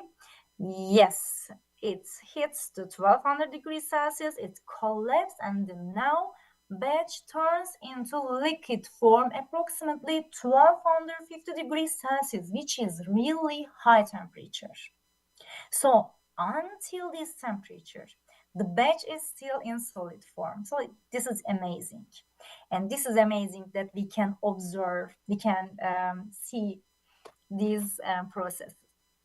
And the interesting point is, but not interesting, this result is very similar with the SO2 emissions. Now, the temperature increases and it reaches almost 1460 degrees Celsius, 1460 degrees Celsius, but we didn't see any huge foaming because it is very similar what we saw in the SO2 emissions. At high temperature region, high modulus batch didn't emit any SO2 according to the reference batch. And here we see the temperature is now maximum point. Maximum temperature was 1550 degrees Celsius and no foaming. Everything is perfect. Let's continue with the reference batch. Reference batch is our E-glass batch, by the way. And here, again, we cut the video, but this time until 1000 degrees Celsius, yes, the batch starts to collapse and turns into liquid form approximately 1050 degrees Celsius. So the probably the melting temperature is about 150 degrees Celsius, and you see foaming, extremely foaming. E-glass, this is E-glass challenge. Extremely, it generates extreme foaming, and that's why we need to add anthracite to control the foaming. And I hope you can imagine something what's going on in the furnaces. So this batch is only 50 grams, but we can obtain many valuable information. Yes, let's continue. And finally, now let's translate all this into actual fiber. We have a single fiber pilot drawing system at Şişecam, and we can draw experimental compositions into fiber form without committing to full bushing scale. And this is a critical step between bulk glass characterization and industrial fiberization, and it lets us assess durability, measure fiber diameter consistency, and collect samples for mechanical testing. So we can say that it is an end-to-end capability. And here we see one more video. This is our pilot drawing system, and we drawing fiber here. Yeah. Okay, now let's move on to S-glass. S-glass takes a different approach to performance, and instead of maximizing stiffness, S-glass is engineered for exceptional tensile strength. The composition sits in the magnesium oxide, alumina, silica, ternary system, very similar to high modulus glass in principle, but with a very high silica amount, around 65%, and a tightly controlled modifier free in S-glass composition. And the result is remarkable. The tensile strength 35 to 40% higher than E-glass, and specific strength moved to by roughly 40%. And the elastic modulus is also higher than E-glass, but very close to high modulus. And the softening point is, of course, it's extremely high, 1050 degrees Celsius, and it reflects the highly refractory character of this composition. And now, let's expand on the challenges and applications of S-glass. S-glass is arguably the most challenging commercial glass product to produce. The liquidus temperature can exceed 1500 degrees Celsius, which is extremely high, and the working range is extremely narrow for fiberization. And its viscosity is so high that its melting temperature is about 1650 degrees Celsius. Due to aggressive melt chemistry, bushing wear becomes a problem, and tight compositional control is needed for batch homogeneity. On the application side, the primary driver has historically been defense sector. And S-glass is also increasingly used pressure vessel and aerospace structure and hybrid composites, but the defense sector is the major one. And so we can say that S-glass is really strategic material product to be produced, we can say. Now, our experimental part, let me share our preliminary S-glass studies. The fundamental challenge with traditional S-glass is its extremely high melting temperature. Of course, it's about, as I told you in the previous slide, 1650 degrees Celsius. And as we showed earlier, it has a negative working rate. Yes, negative working rate. So the difference between viscosity, the forming temperature and liquidus temperature is negative. So it means that the glass wants to crystallize before you can even fiberize it. And our approach was to introduce boron oxide as a fluxing agent to bring the processing window, working window into a viable range.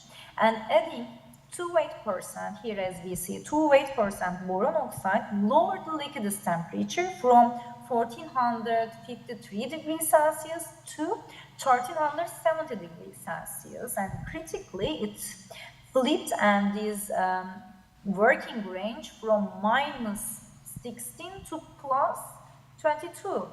And that sign change is significant, and 4-weight% boron oxide brought the melting temperature down further to 1513 degrees Celsius. And we also benchmark our compositions against HS4 glass.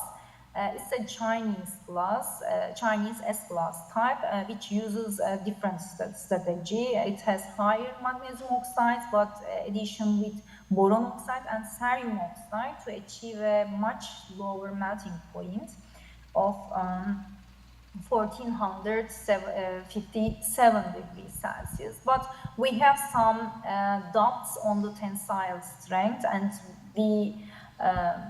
probably the properties of these glass isn't as high as a traditional S-glass.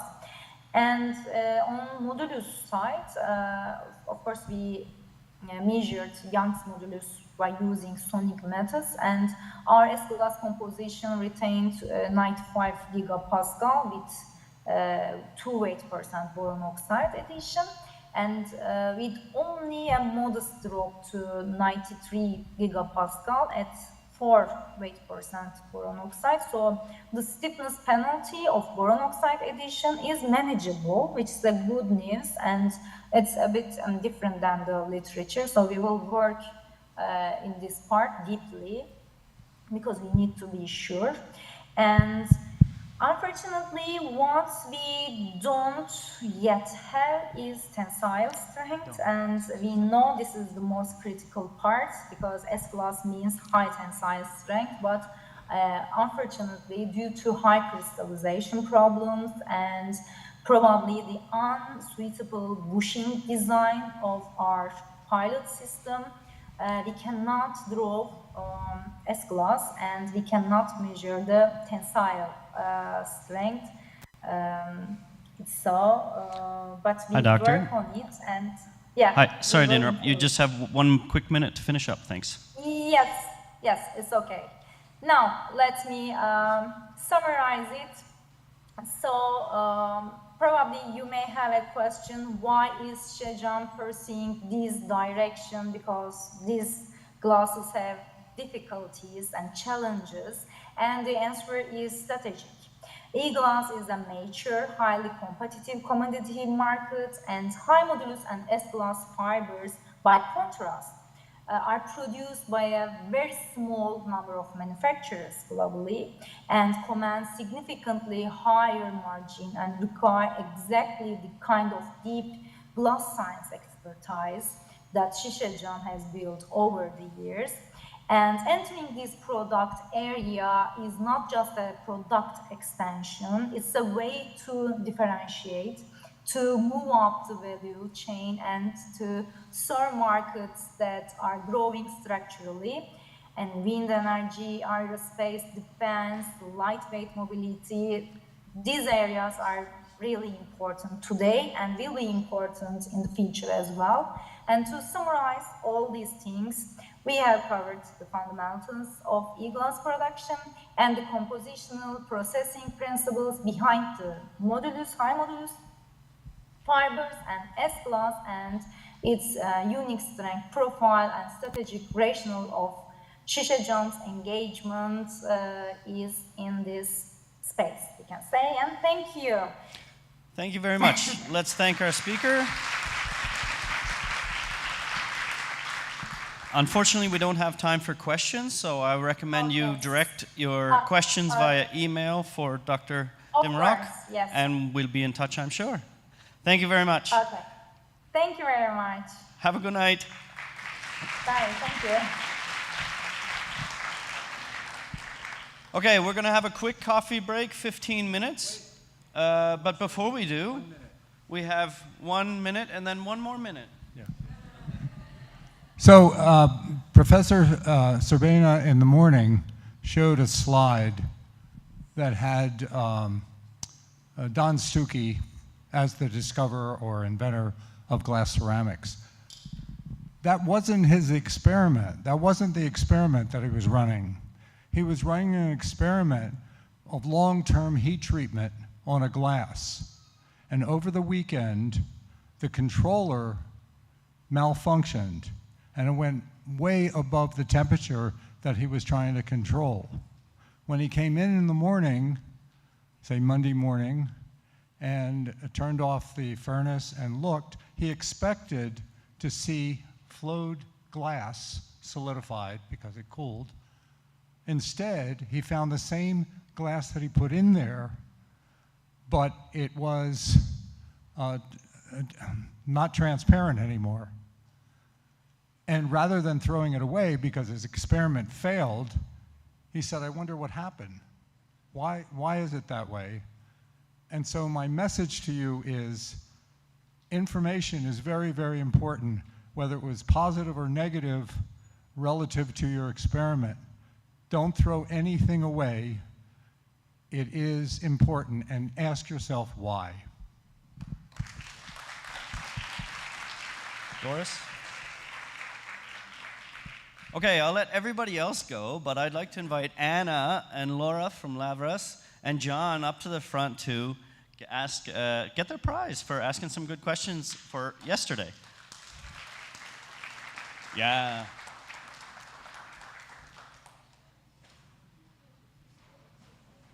Anna looks confused. You answered Professor Andrea's question for that. I asked the awardee, the award giver, about his favorite topic. You get an award. There you go. See?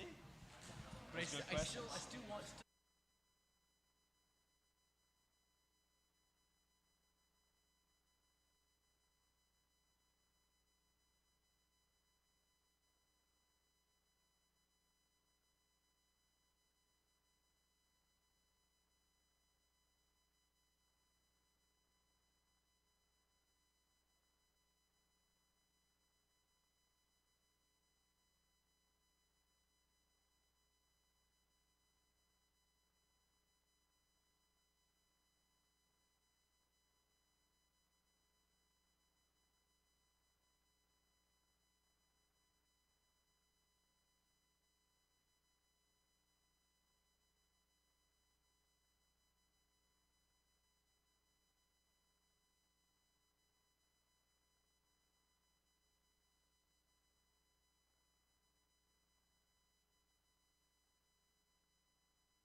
Oh, ja, gute Idee.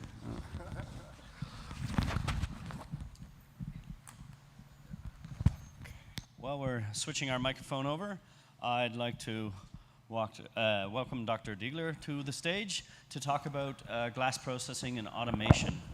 He's from the Fraunhofer Institute in Germany. Take it away. Thank you, Ben. Thank you. Oh.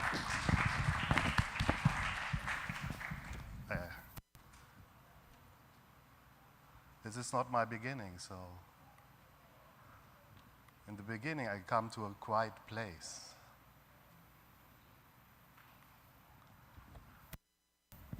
Welcome to Bornbach. So, my name is Andreas Diegler. I'm responsible for the electrical and mechanical engineering in our institute. Higher?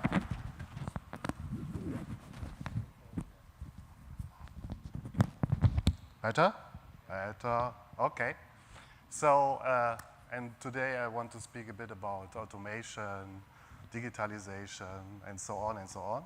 But first of all, I would like to thank Ed and Eduardo and Andrea, all of them for the organization and the invitation that I can here speak.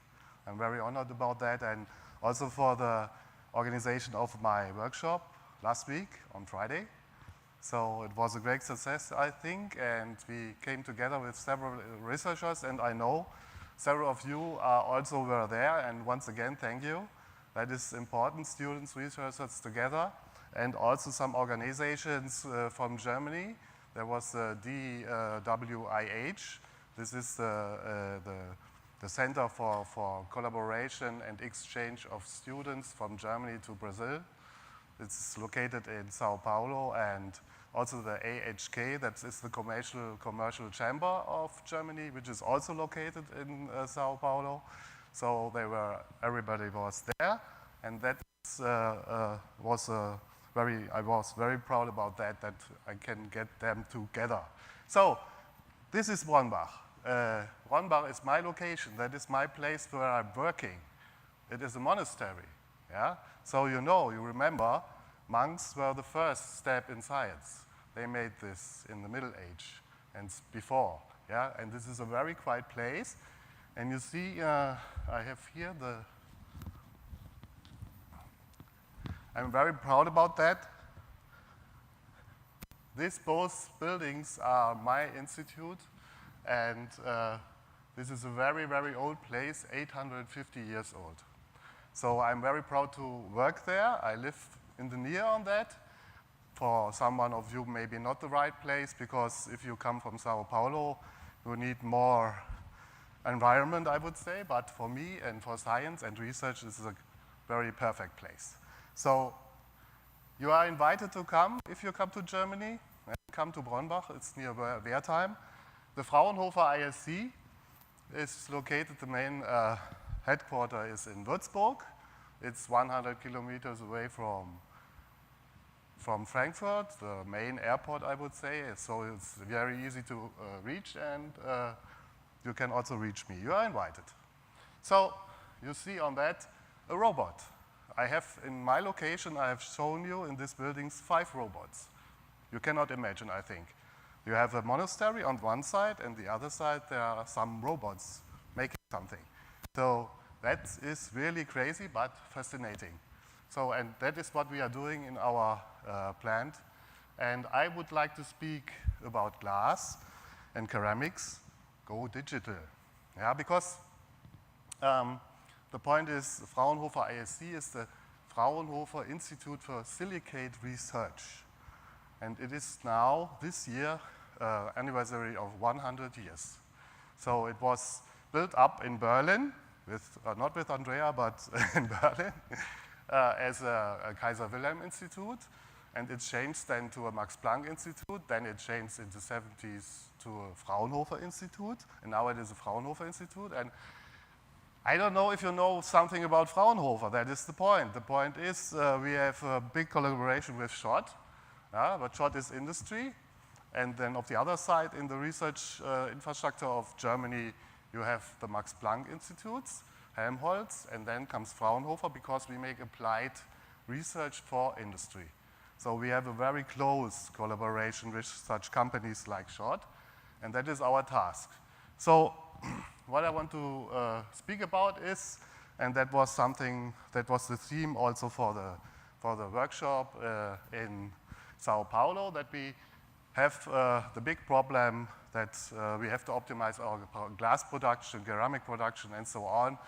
We have at least every production step we have to look for to optimize, because it's, the energy consumption of that is very, very high. I think you know, glass will be molten.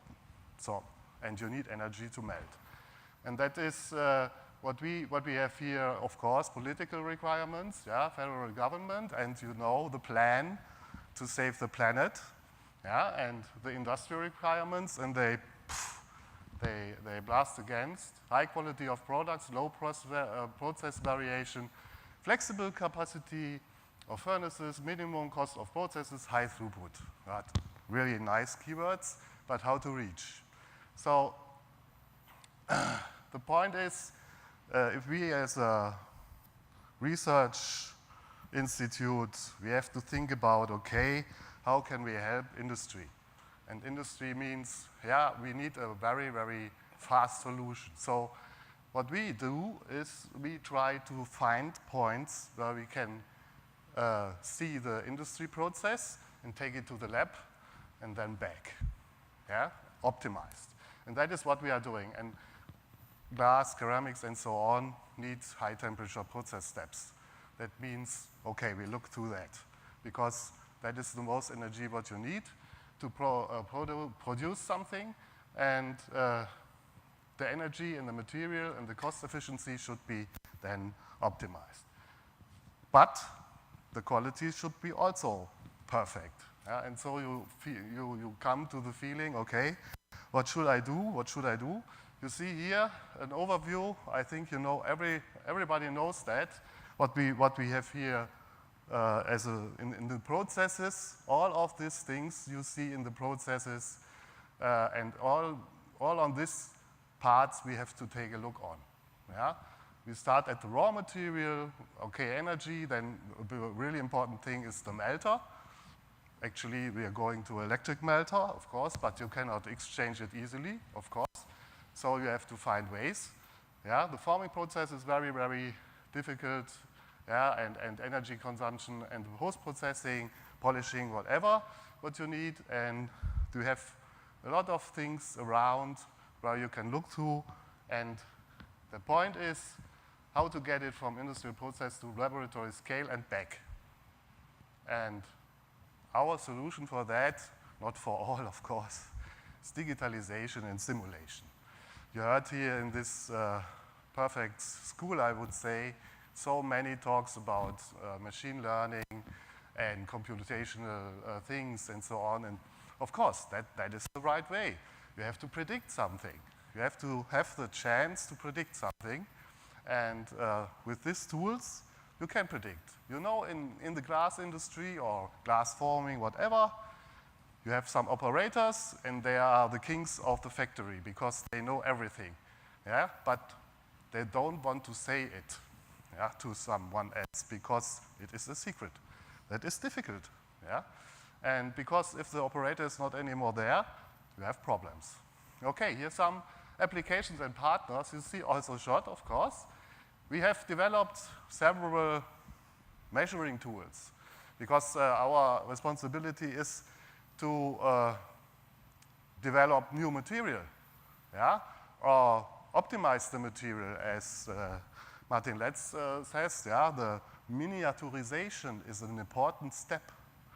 Yeah, and so you need new tools.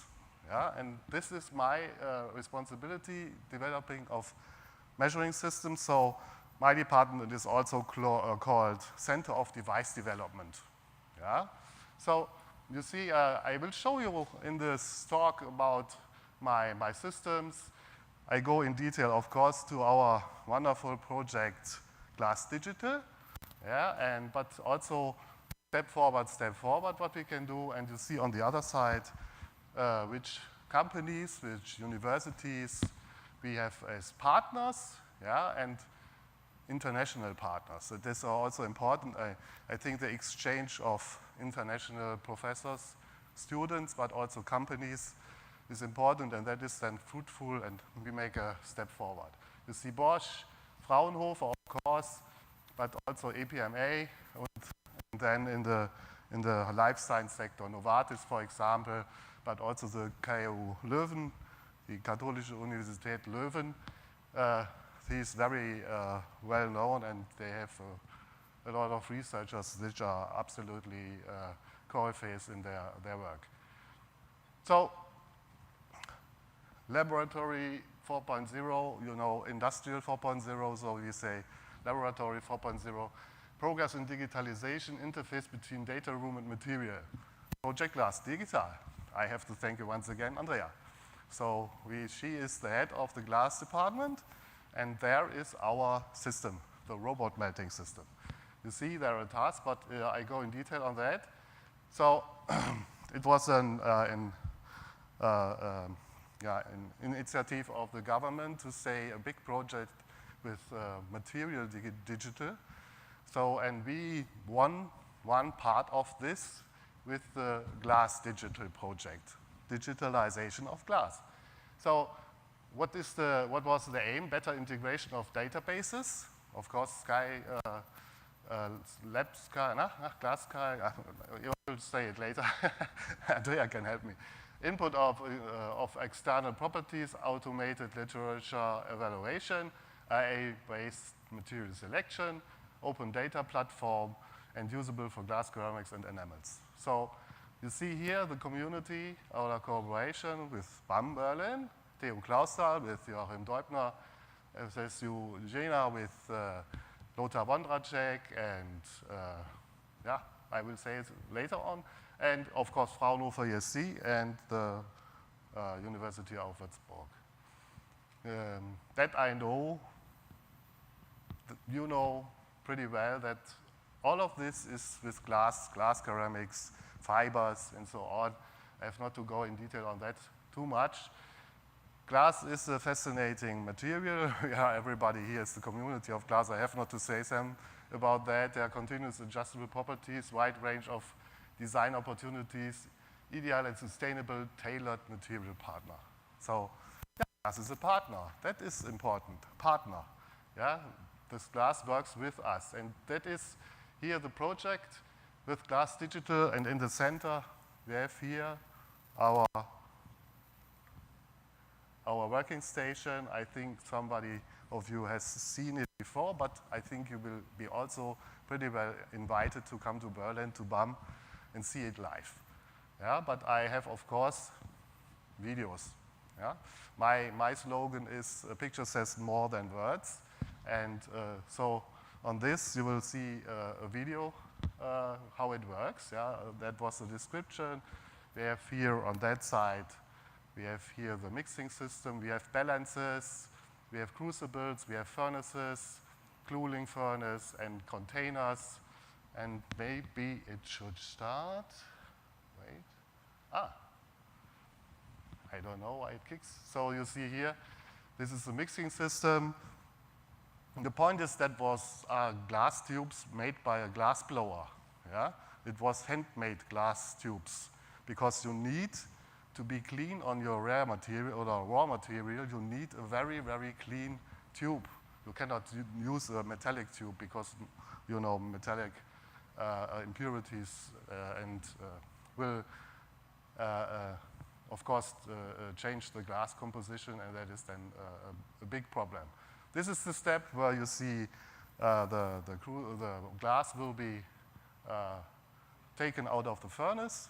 It's a hot steam, and you know, everybody, okay, it's around 1600, very hot to grip, but the robot is able to do that. And then you see it will filled in such another crucible, and its crucible goes to the cooling furnace. So, and everything is automatic. And the point is, you have a recipe manager, a computer, and then you can make your recipe, and we are going to the step to say some properties, which should the glass have, and then the recipe will create it on base of databases, but also on the knowledge what we get with improvement, how the tests are, and we have a feedback slope, and afterwards the aim is you say something and you get it. Yeah? Okay. That's a dream, but why not dreaming? Yeah? So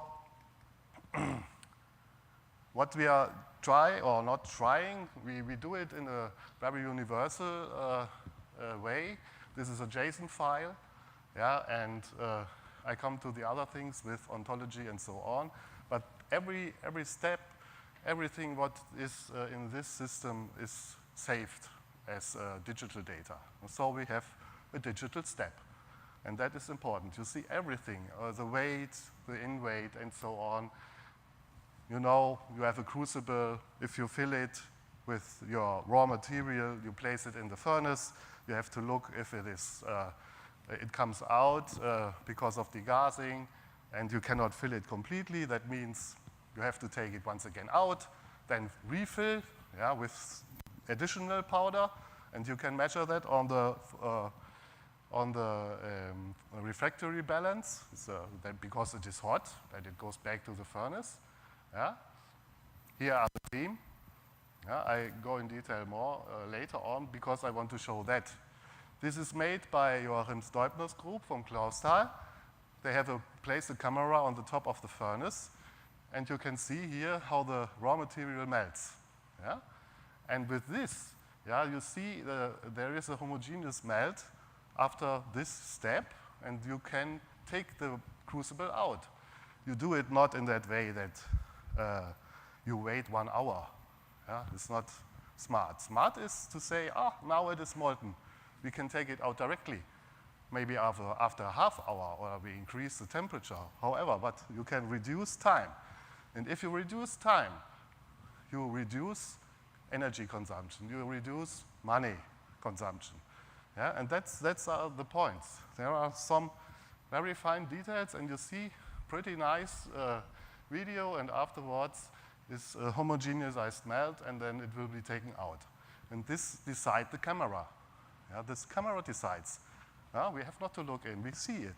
Yeah, pretty fine and developed by Joachim, and you see afterwards you have no bubbles anymore, and then you can take it out. They're very, very nice. So what we also do, of course, we would like to make a big inline testing of your glass, but of course it is not possible. What we have done, or the friends from GENA have done, is high temperature analysis, XRF, automated system at BAM, and also LIPS. Yeah, and with that you get the composition, and the accuracy is really, really nice, 1.5 mole percentage, and a delta mass of 0.05 grams in the dosing station, so that is really pretty accurate. So René Limbach has made high temperature Raman analysis, also pretty new in that way. With the Raman I have not so much knowledge because I'm physicist. Okay, I'm physicist, but I'm not a Raman specialist, and you know Raman, that is very special. I have heard about your talks, and I know the shift, and then I can interpret it as this or as this, and then the discussion is open for that. So that is not my point. The point is we do that also in a high temperature way, and we get a lot of data, and with this data, once again, it goes to the feedback, and then we come to properties, yeah?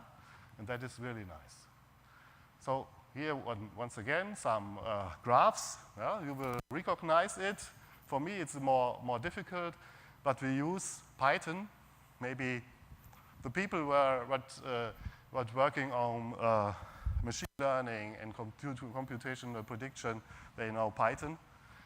And we have then here data inputs. It's only text files, yeah, ASCII files, and then we make a spectral normalization, band assignment, baseline correction, all of this with a Python script.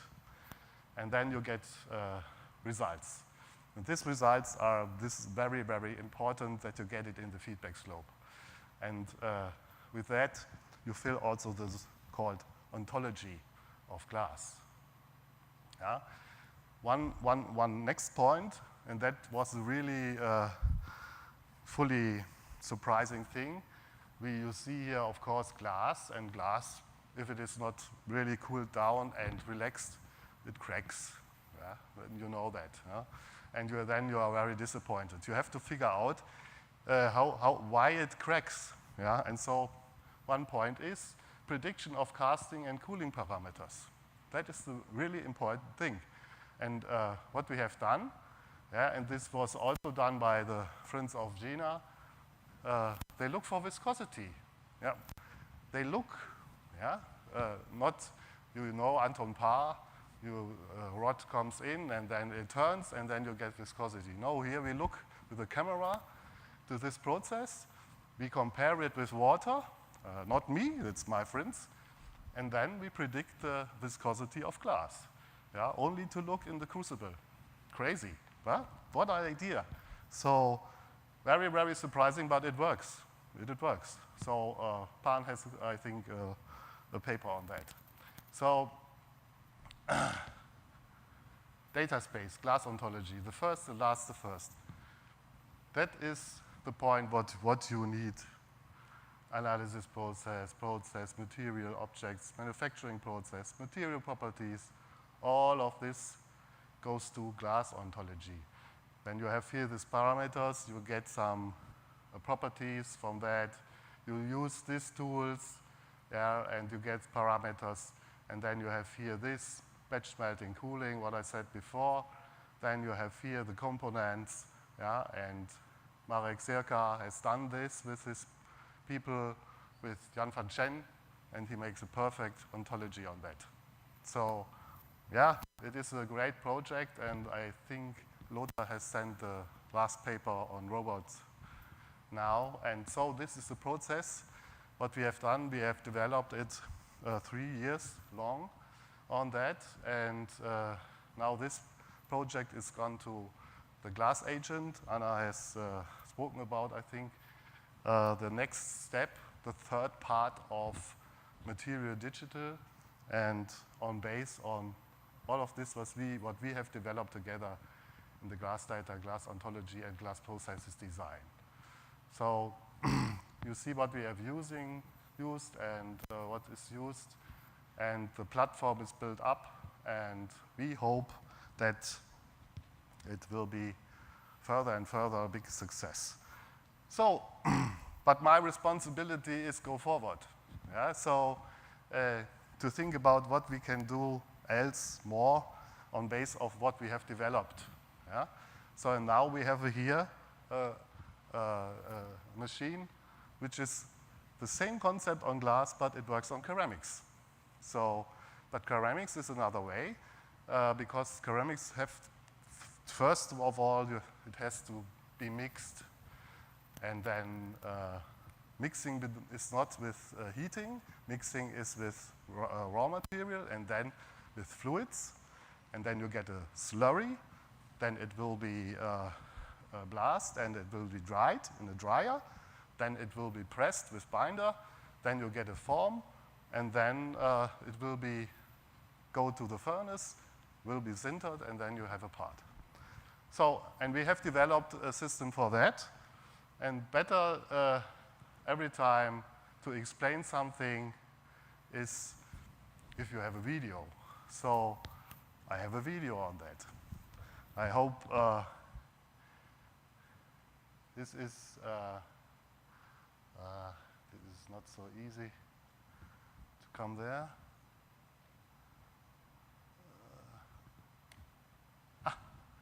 Okay. Be entertained. No sound. Okay. There is normally a sound wave, but you see here the robot is slightly the same as in the glass screening system. You have here a mixing system, you have some rinse, where we dose the powder very, very accurately, more accurate than with the other ones. And it was very interesting, and we have added this system to the glass screening system, because we have to go for for recycled glass, and that the sample size or the particle size is much larger. So you have to handle it. Yeah? So and this is the liquid, what is done, yeah, also up to, I think, 7 or 8 lines with different liquids. And then we have 3 mills, yeah, to mix it. You see that all of this is made by a robot. The principle is the same. You get the data afterwards, and then you change the recipe, and so on and so on. Yeah, and afterwards you get your slurry. Yeah, and with this slurry you go to the dryer, and then it goes on and on.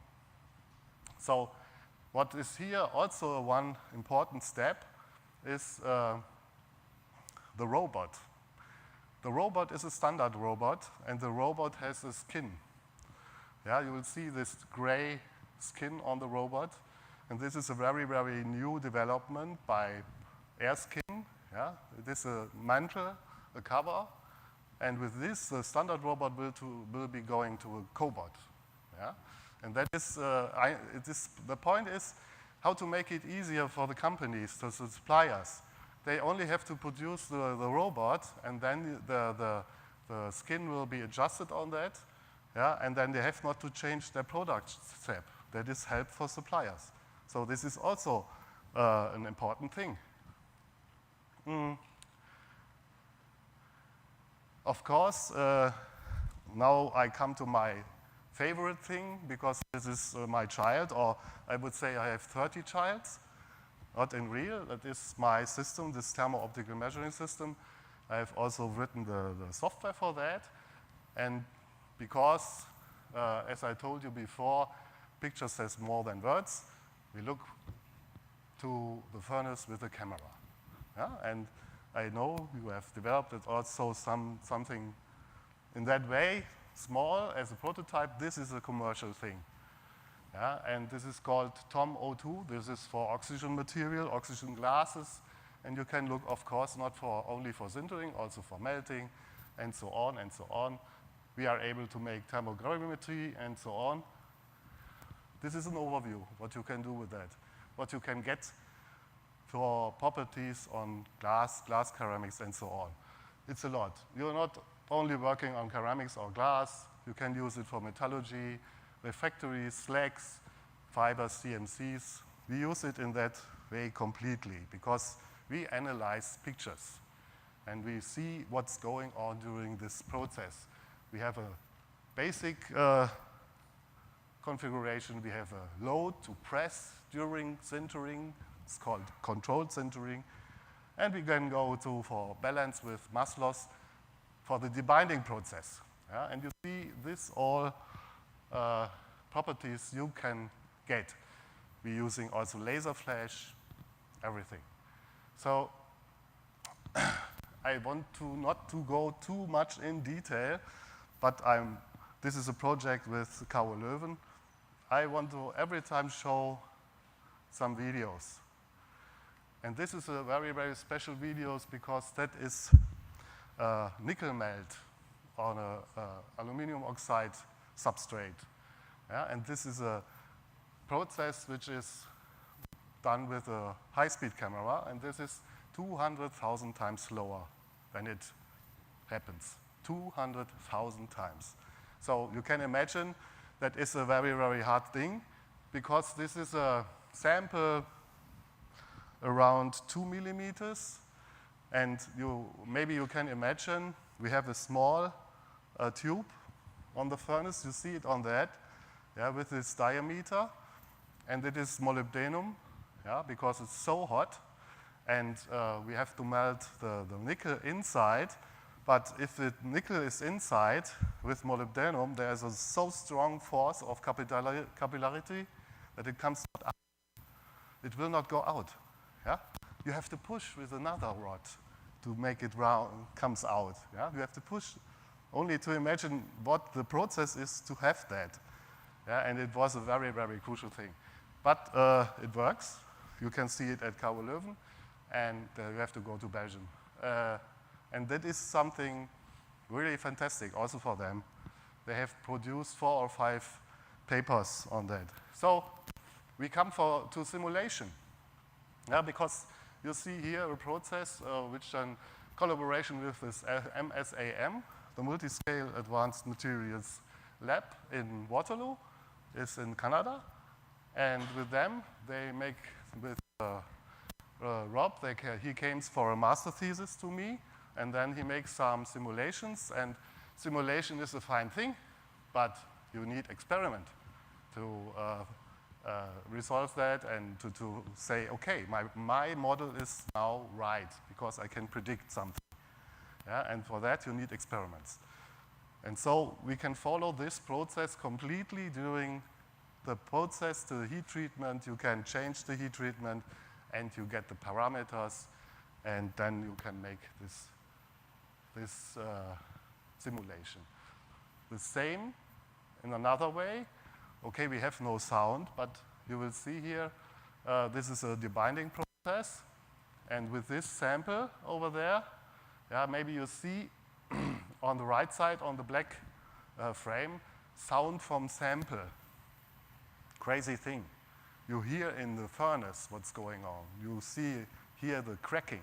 Yeah, you cannot hear it, I'm sorry, but you will see it works here. Wait, I think I have also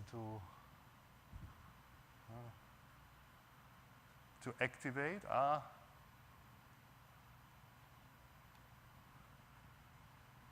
Yeah, you will see the process online in Z2, and you will see the cracks comes up, yeah, during this process, and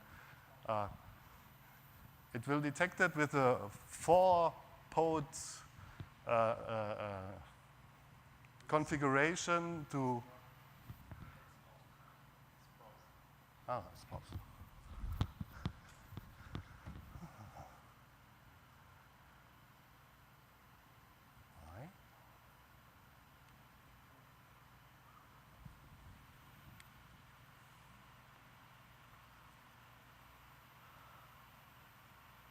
You see detection, and then you see the cracks. You see the cracks? Yeah. Small cracks. But you hear. So what we are doing is hearing, looking, and so on, and that is pretty nice. Yeah, and this is all the same, and we look every time for, in the simulation, what could be happen to predict the production of your samples, thermal gradients. You see a video there, the shrinkage, and also the gravitational influence on that. And with that, we make a finite element simulation, and we can then predict what's going on. And what we want to do, I said in the beginning, we would like to give it back to the industry. Yeah? This is industrial furnace, and I think I've also, yeah, with videos it's every time a bit more complicated. So this is a simulated procedure of burning sample in such a productional furnace. I don't know if you know that they are rolling through the heating zones, yeah, and then you get the shrinkage, and you see where it is with hottest areas, so the influence of the furnace, and then you can go for higher speed to go through, or you can go slower, and the temperature is also an influence, and after that you have the parts ready to use, and that is important. So we optimized that all, and that is my last video. I'm very sorry if we have no sound, but it is available. You see it on YouTube. I will do it once again. We have a nice sound. But this is the process where we make a bit promotion. Yeah? That is our main video for the system. You have to hear the sound, and we are going to a cocktail party, and bring it with sound. On my video, on my phone, you can hear it. But so that is the way. Okay, 20 samples per day or more. That depends. And of course, every time the same step, and that you have a reproducible process, and it is important for production and reference classes so well. Okay, thank you for your attention. Open for questions. Okay, we have lots of time for questions.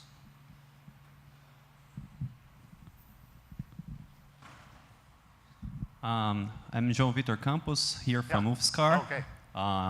First of all, I would like to congratulate you for an amazing presentation and also very, very interesting work that you are developing there. Thank you. I just want to comment if your guys gonna build a big database with this high throughput designs that you have. So are you gonna make it open source or open access for us to access it? This should be in the Material Digital platform. That's amazing. Thank you. I'm not sure what all data are in this because there are also some secrets from other companies like S and so. But the aim is that you really have a computer. You can go to the platform, and then you type in, I need something, information about that or that class, and then you get, it's based on Sky Glass and so on, all these databases which are very well known. It is also, everything is in, on Sky Glass and Glass, I don't know, second, and that is everything in.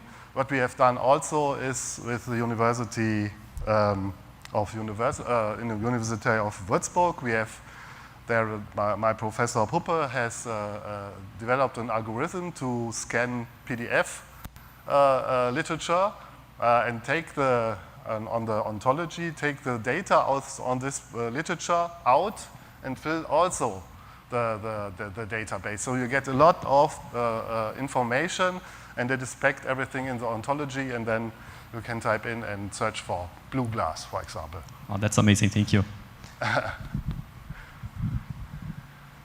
Other questions? Yeah.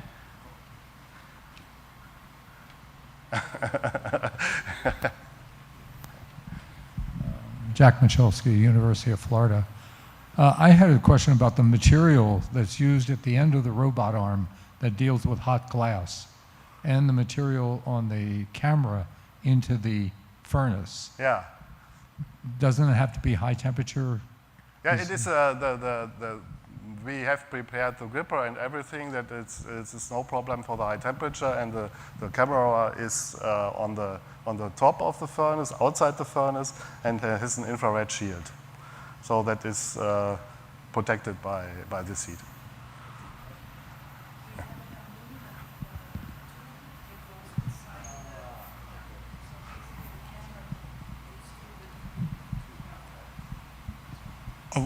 A very quick question.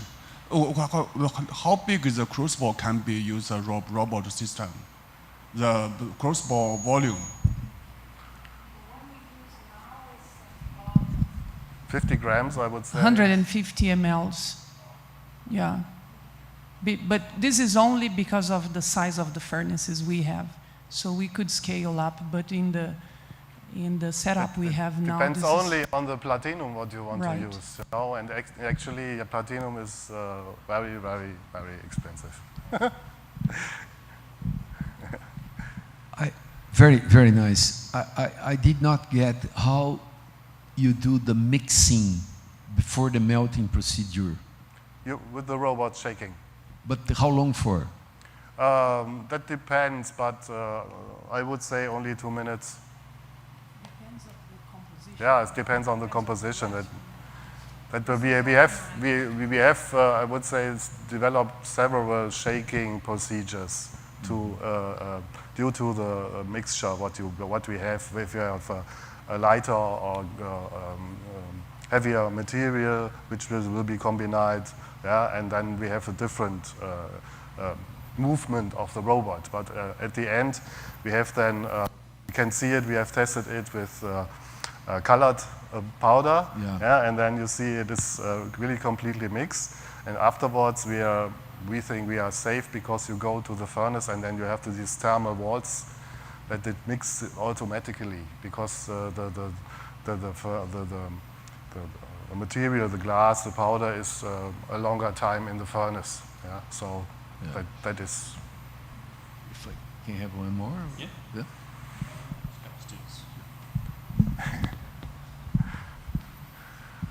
Hi, great talk, thank you. Yeah, it was something what you have seen before, I would say. I wondered, the crucibles and the pots where you put the melt in, are they also cleaned automatically? No. That is, the point is, if you use glass and you have a platinum crucible, you use also fluoride acid to lose that out of the crucible, and so that the point is that is too complicated. I think you know if you have a crucible with glass rests, then you have to bang, bang, bang. Yeah? And we cannot do, okay, the robot can do that, but it makes no sense. Hi, that was really awesome to see. Yeah. Thank you for your presentation. I was going to ask the same thing pretty much, but more so about the tubes where the slurry comes out. If the robots like rinse that system, or if that's done manually between compositions. Yeah, we have developed a new cooling furnace, yeah, and also we have where the glass will be also pressed, and then it goes to the cooling furnace. So yeah, that is a bit based on experience of the glass makers. So that's the point.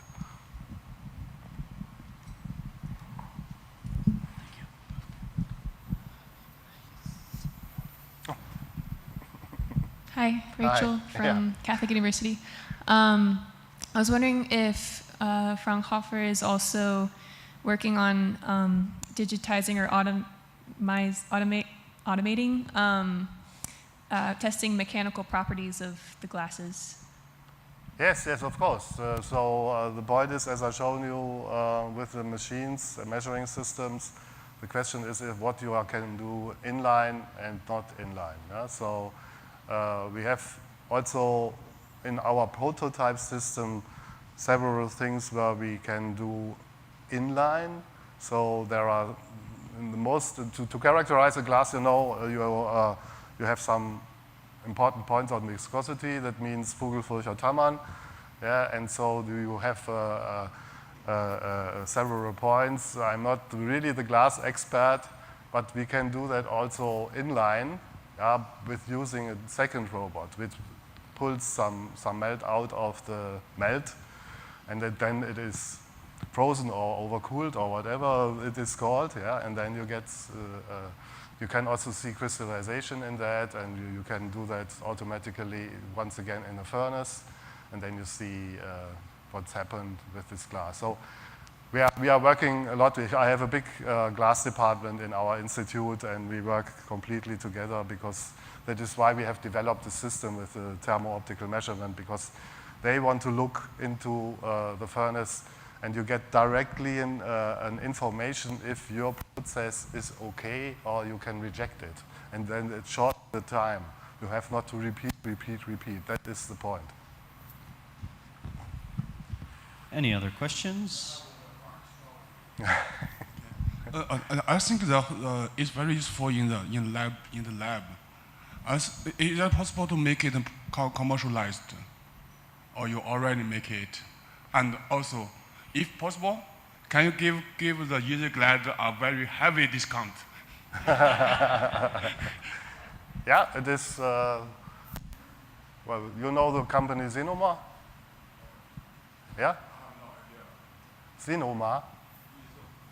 The company Cinnabar. This is a Chinese company. You know, it is the biggest company in concrete material and so on the world. So, with this ceramic system, this is placed in Zibo. It's I can give you the contact. Final question.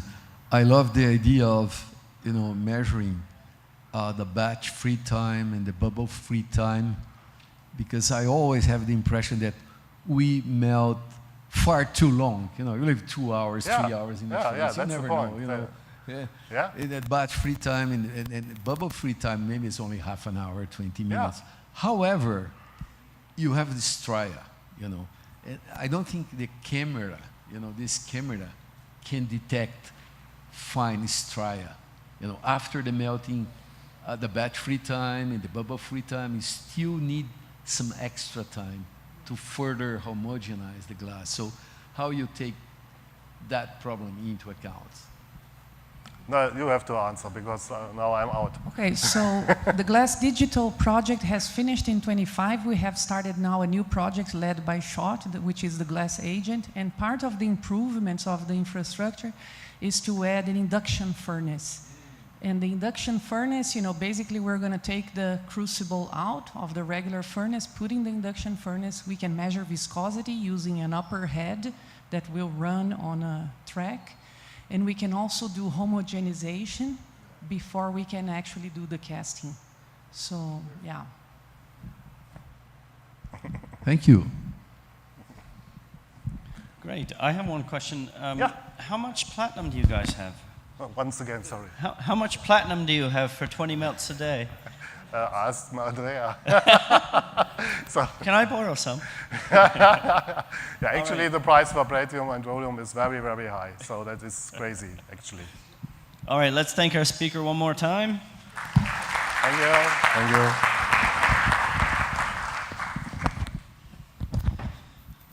Congratulations, we've made it all the way to the last talk of the day. Then I switch off. Yeah. Dr. Yoshida. Our last talk here is by Dr. Satoshi Yoshida from AGC. If you're coming to us from Japan, it is very, very early. If you're coming to us from California, which I believe you are, it's not so bad, it's a little later. But Dr. Yoshida is going to be talking about indentation, deformation, and the fracture of glasses. Dr. Yoshida, are you there? We're a couple minutes early, but not too much.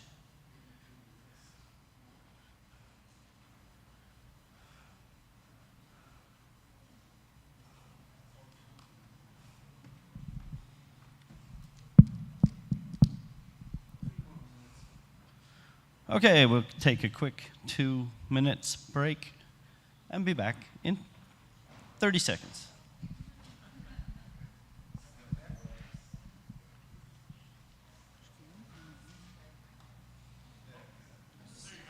All right, we're back. 30 seconds.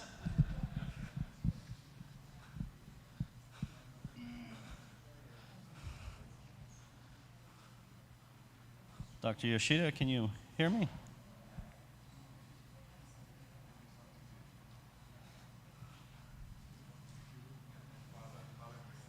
We can see you.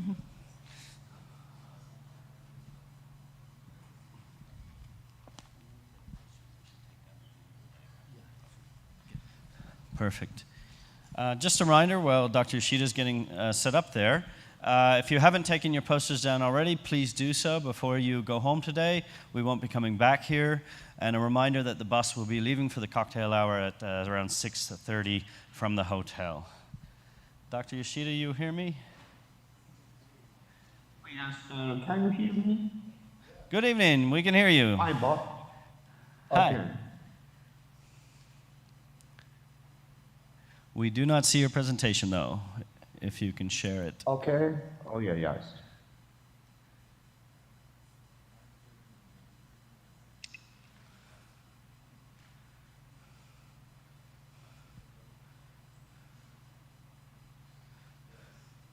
See my slide? We can see your slides, yes. Okay. All right. It's a little bit enlarged. Can we change the aspect ratio maybe there? Ratio. Ah, there we go. Okay. Everything looks good. We see your full slides and we see you in the corner. Whenever you're ready, please take it away. You have about 45 minutes, a little bit less hopefully, so we can ask you some questions. Dr. Yoshida, please welcome our speaker. Okay. Thank you so very, very kind introduction. So my name is Satoshi Yoshida from AGC Inc. Japan. So today I'd like to focus on the mechanical property of the glasses and ceramics, glass ceramics. And my life work is indentation, deformation, and fracture. So that today I'd like to focus on this topic on the indentation problem. This is the outline of my talk. First, I'd like to introduce you the overview of AGC in Japan. And after that, I show you the fundamental topics on the hardness of the graph. Following that, I focus on the deformation and cracking in glass. It is very important topic on glass products. Now, finally, I summarize of my talk today. So I'd like to show you the overview of AGC Inc. Now you are here in Brazil. I'm now in Yokohama and Tokyo. So head office of AGC is located in Japan, Tokyo, Japan. So my laboratory is in Yokohama. Yokohama is about 30 minutes from Tokyo by car, by train.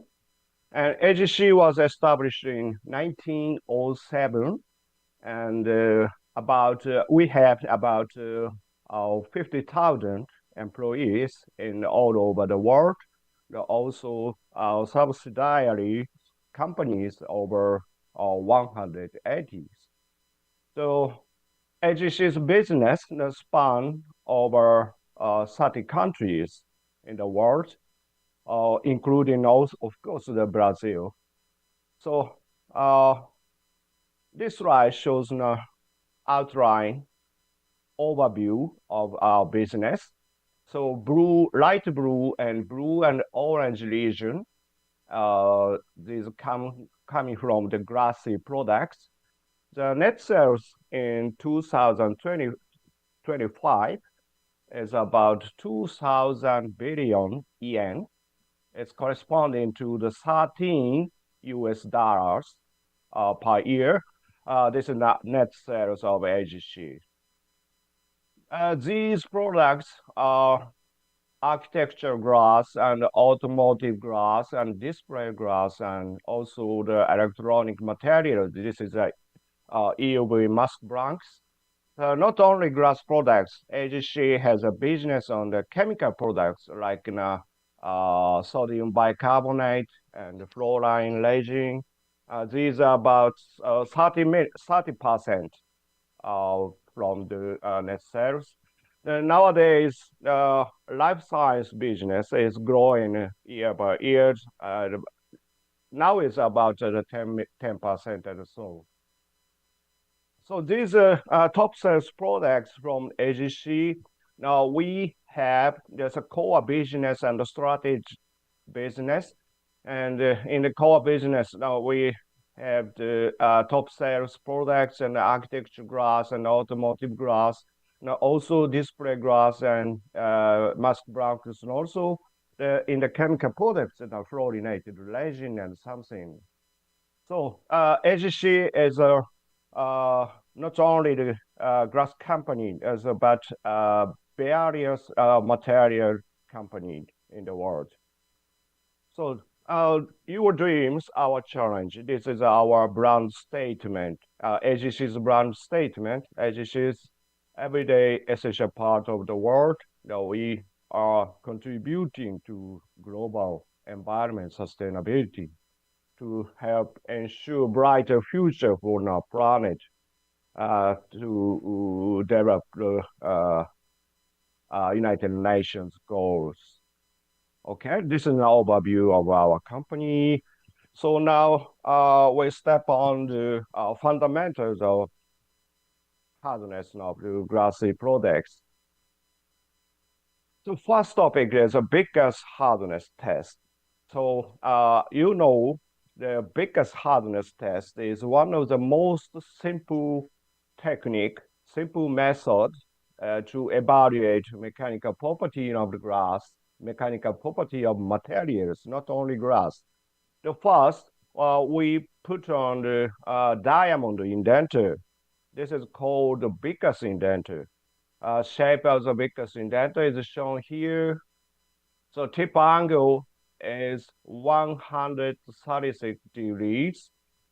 After the indentation, we can see a permanent imprint on the materials shown in this AFM image. From this image, we can measure the hardness of the materials. Now first, we measure the diagonal length of the permanent imprint as shown in the right side figure. So D1, D2 is the diagonal length of the biggest imprints. From these lengths, we can calculate the average length. Using these average lengths, we can also calculate the contact area using the geometry of the indenture. As shown in the previous slide, so geometry of biggest indenture is tip angle is 136. Using this geometry, we can calculate the contact area at the maximum load so that we can now obtain the biggest hardness. Biggest hardness is the ratio of the indentation load to the contact area. It is noted that the unit of the biggest hardness is a little bit complicated. The two types of the units are used. The one type is the biggest hardness number.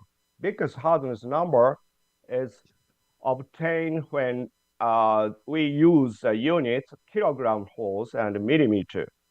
In this case, we do not use any units. Biggest hardness number has no units. For example, the soda lime glass, the biggest hardness number is 500 to 600. The other type of the biggest hardness is given with Pascal, unit Pascal. In this case, we use the unit of the load is Newton, and the length of the unit is meter. For example, the soda lime glass, biggest hardness of soda lime glass is 5 GPa or 6 GPa. So this is a very, very complicated. Industrial people use a biggest hardness number, but academia people use gigapascal units. I prefer the biggest hardness. The unit of biggest hardness is used the Pascal units because physical content, physical quantity should have something unit. So that in this case, hardness, unit of the hardness should be used in Pascal unit. Okay, so the soda lime glass has 5 GPa of the biggest hardness. So the other glass has various types of the biggest hardness number. In this case, the unit is Pascal, GPa, gigapascal. Now for silica, it's the highest, the biggest hardness number, 7.6 GPa. But for the lead silicate glass, the biggest hardness number is about 3 GPa. So the dependent on the glass composition, so biggest hardness, the varies from the 3 GPa to 8 GPa and something. These are biggest hardness of the commercial silicate glasses. So and also introduce you the other types of the hardness. The one is Maya hardness. The Maya hardness is some definition of the hardness. Maya hardness is determined from the applied load, indentation load to the projected area, not to the contact area. In this case, because we use the contact area at the maximum load, but in the case of the Maya hardness is defined as the load divided by the projected surface area. This is just a definition, but sometimes it's complicated. But we generally use Maya hardness and Baker's hardness. The numbers are a little bit changed, but definition is important. The other types of hardness is Knoop hardness. In this case, we use these types of Knoop indenter. As compared with Baker's indenters, tip angle of Knoop indentation is very, very blunt. Using these types of the blunt indenter, we can obtain the imprint without cracks, severe cracks. So we can obtain the larger imprint to measure the diagonal length. So in order to obtain the hardness number, so for the brittle materials like optical glass and something that we use Knoop indenter and measure the Knoop hardness. The last one is Barkovich indenter. And a Barkovich indenter is shown here. It is a trigonal pyramid indenter. This is also diamond indenter. So trigonal pyramid indenter obtain the very, very sharp, very, very small tip radius of the indenter. So due to this characteristic, though the biggest Barkovich indenter chip is used for thin film or nano indentation equipment. This is a Barkovich indent. So Baker's hardness and Knoop hardness, Barkovich hardness is in general used for the comparing the hardness among various materials. So hardness is very, very useful and simple measure to compare the mechanical property among the various materials, but hardness is not so simple. In metallic materials, Taylor's law is very, very famous. The hardness is 3 times larger than the yield stress, sigma y, yield stress. The 3 times larger. This means the hardness is closely connected to yielding. However, so glassy material, ceramics also, glass ceramics also, we cannot determine the yield stress. So the hardness is not connected to yielding. So I'd like to say the hardness of glass and the hardness of ceramics is not a measure of the resistance to permanent deformation. As shown in the next slide, so it is sometimes misunderstanding. The hardness is not a measure of the plastic deformation, but the elastoplastic deformation. Resistance to the elastoplastic deformation is the hardness of the glass. So in order to show that, I'd like to show you the video.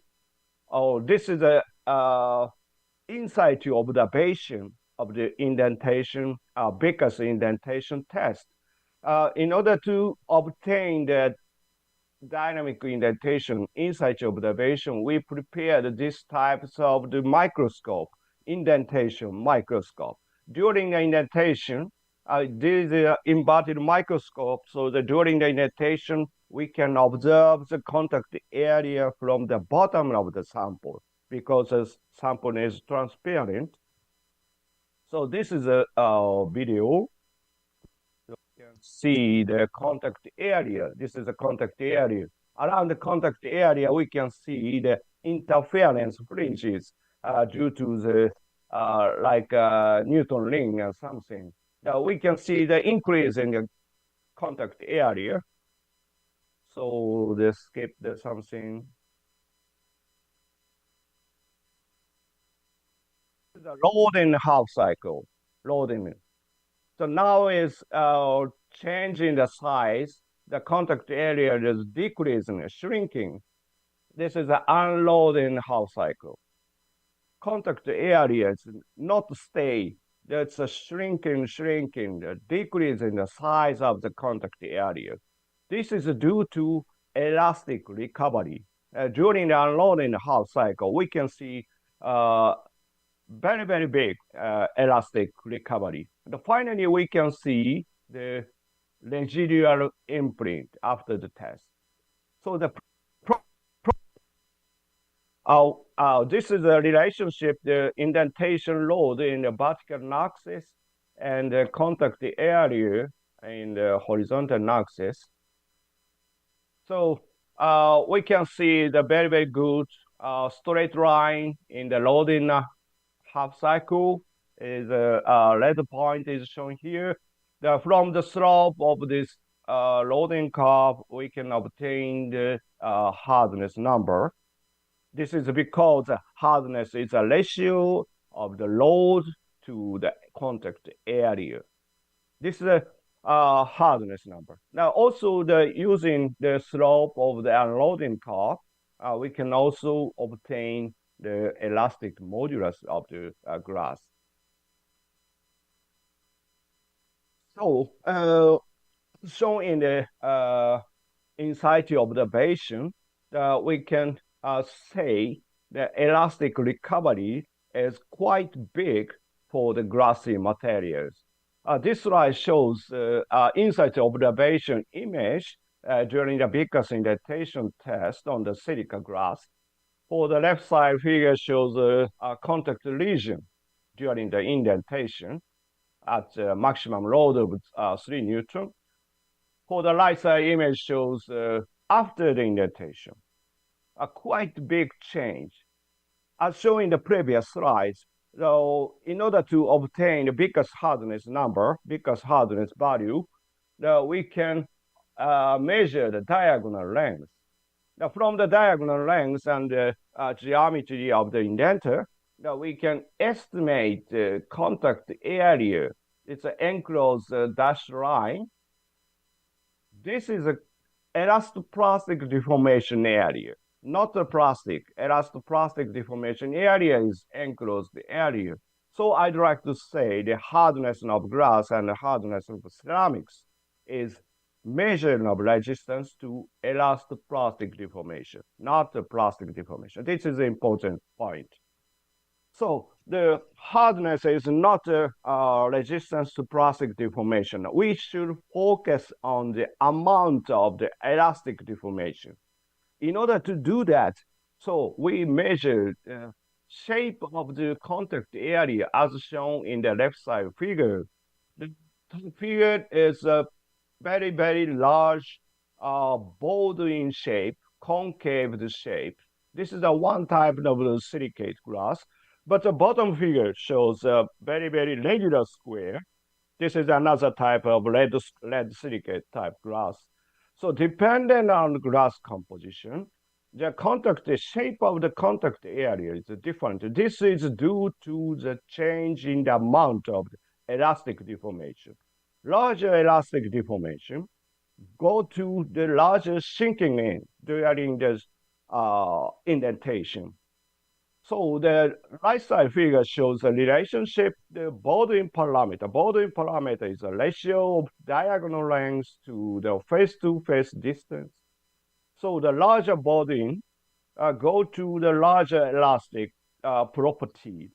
So horizontal axis shows H over A. So classically, H over A is defined as the elasticity of the material, not only glass, also the ceramics. The H over A is an important parameter. This is due to hardness is not a resistance to plastic deformation, but resistance to the elastoplastic deformation. This is my message. It's not only the hardness, but H over E should be compared among the materials. So this is a short summary of the hardness of glass. The indentation test enable us to obtain the permanent imprint. Using the size of the imprint, we can obtain the hardness, biggest hardness of the glass. But not only the hardness, we should focus on For example, H over E. H over E is another important parameter. So due to the limit of the time, I cannot show you the indentation size effect, but the indentation size effect is also important property of the glass and the ceramics. Okay, that's the next I step on the topic of deformation and cracking in glass. As you know, so it is the biggest imprint on the soda-lime glass in the left side figure. This is an imprint at a load of 0.1 Newton. But increase in the load, we can see radial cracks as shown in the right side figure. So we'd like to know what controls cracking threshold during the test. So this is a very, very low old data, but important finding of the indentation cracking behavior, indentation cracking threshold. So these are some grasses and relationship percentage of crack formation in vertical axis, and for the horizontal axis, we can see the indentation load of 100% cracking probability means that all the four corner has cracks. The 0% means no crack around the indentation imprint. Now we can see the mother glass of the bicycle very, very strong. Even 500 ground force indentation, that we cannot see only the 1 or 2 cracks around the imprint. But lead glass, the only 20 gram and 30 gram force that we can see the cracking. So different, quite different indentation cracking behavior among the glass. This is another example. This is almost a soda-lime composition, but a little bit change with increase in the silica and decrease in the calcium. So result in the 10 times change in the cracking behavior. This glass is very, very strong. At the indentation load of 1 kilogram force, we can see no crack. But this soda-lime glass, very, very conventional soda-lime glass composition, only the 300 gram force that we can see the radial cracks. So very, very sensitive to the glass composition. The crack initiation load, indentation induced cracking is very, very sensitive to glass composition. So now, what controls the crack initiation load? This is a relationship. In the left side, the relationship between the crack initiation load and the biggest hardness. The right side shows the crack initiation load and fracture toughness. There's no relationship, so the conventional mechanical properties do not control the indentation cracking. So now, we change the deformation mechanism. We focus on the deformation mechanism in glass. So this slide shows 2 types of deformation mechanism in oxide glass. This is a soda-lime glass. The left side shows very, very quite important pile-up behavior on the glass. This is like a metallic material, but not metal. This is a soda-lime glass. Using a sharp indenter, this is a sharper than biggest indenter. The sharper indenter, though, we can see very, very quite impressive pile-up behavior. But ball indenter, very, very blunt indenter. Under the blunt indenter, soda-lime glass do not show the shear flow, but the densification. We can see the contrast black region. This is corresponding to the change in refractive index, also the change in the density. This is a permanent evidence of the permanent densification. Though the oxide glass, there's a glassy system, shows the 2 types of the permanent deformation. One is shear flow, like this pile-up behavior, but the other is densification. So two types of the deformation mechanism affects the cracking behavior, as shown in the next slide.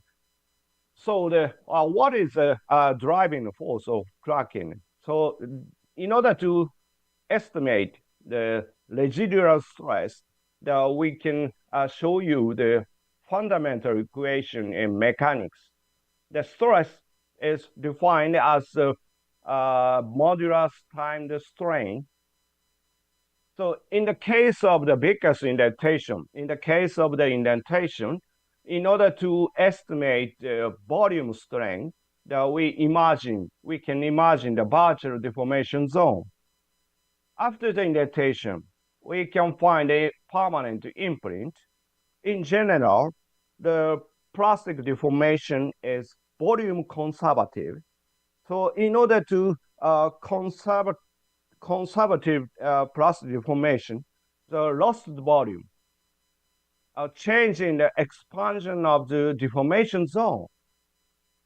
But in reality, so around the virtual deformation zone, that we can still have the glassy materials. So in the reality, we cannot, these regions cannot expand the size of the zone. Due to such kind of confinement, the tensile stresses exist, and finally, we can see the cracking. This is a volume strain in the case of the indentation.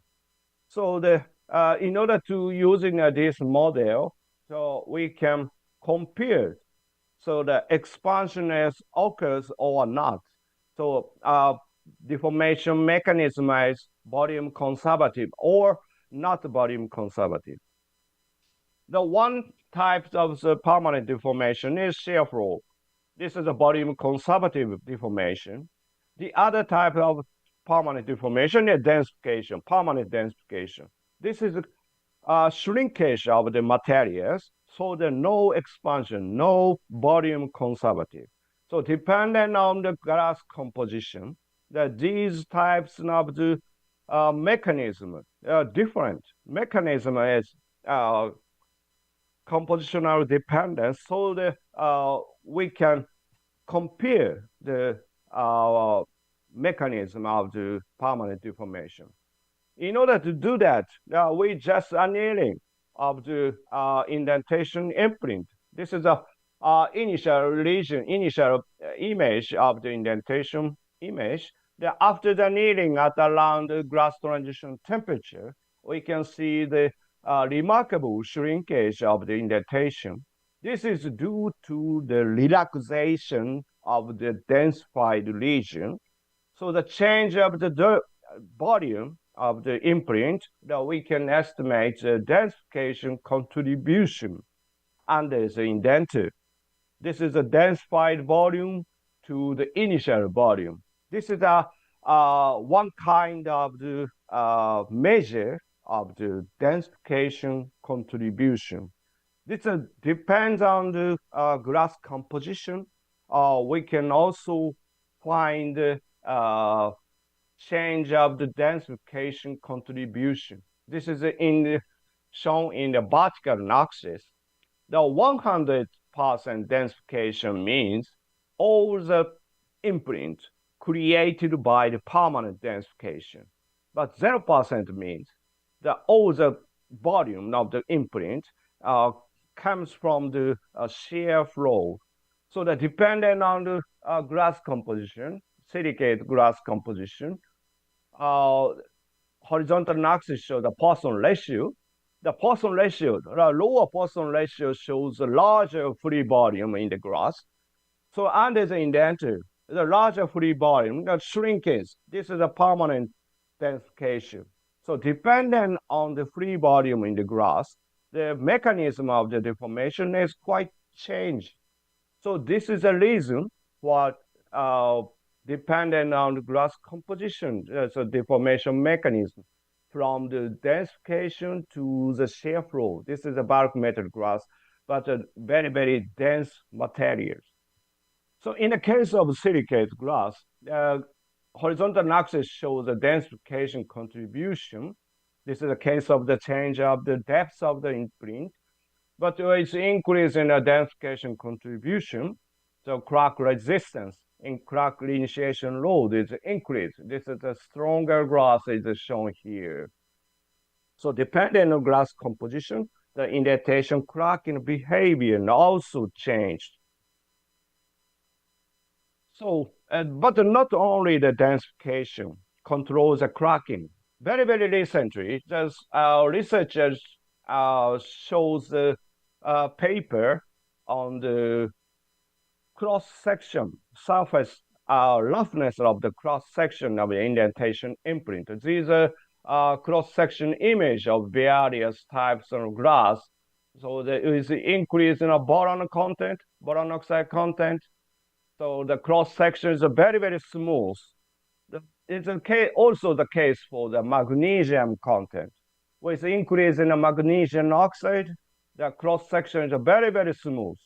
So depending on the roughness of the surface, this is a horizontal axis shows the roughness of the cross-section. The crack resistance is quite remarkably decreasing. So depending on the roughness of the imprints, cross-section of the imprint, the crack resistance is different. This is due to the localized shear deformation. Localized shear flow is one key parameter for the indentation-induced cracking. So densification is a important part, one of the important parameters, but not only the densification. Other controlling parameter, controlling factor, are also important for the indentation cracking. Indentation cracking is quite important for the glassy products and glass ceramics materials. Okay, so now I'd like to show you the experimental determination method of the residual stress. In order to do that, now we use integrated photoelasticity. Using these types of the square fiber, very, very thin fiber, square fiber. So, and also use a conical indenter. Conical indenter creates the this region. So using a polarized light, we can obtain the retardation and slow axis at each pixel. So we can convert the polarized parameter as a retardation and slow axis into the stress field around the conical imprint. Now, these are very, very important techniques to obtain the stress field around the indentation imprint. So in order to confirm that this method is acceptable or not, so we first estimate the elastic field around the indentation. This is during the indentation, not after the indentation. The left side shows a calculated model of the indentation imprint, very, very famous Harchan indentation problem. So the black line shows the direction of principal stress, and red region is tensile region, and blue region shows the compression region. The right side shows the experimental data using photoelasticity. They're using a birefringence technique that we can obtain the red region on the surface and the blue region in the bottom. There's an imprint. The shape of the direction is almost similar. So the using the photoelasticity that we can obtain the stress field around the indentation, so that we can apply this technique to the indentation imprint after the test. So for the silica, it's the left side, that we can see the tensile region on the surface. This is the case of the stress region of the indentation load of 3 Newton. It is a case of silica. Right side, this shows the sodium silicate. This is a increase in alkaline content. Silica is more dense structure. So the sodium silicate prefer shear flow as compared with permanent densification. Silica prefer densification. Sodium silicate go to the plastic flow. In the case of sodium silicate, we can see the tensile region is not to the surface, but the bottom of the indentation deformation zone.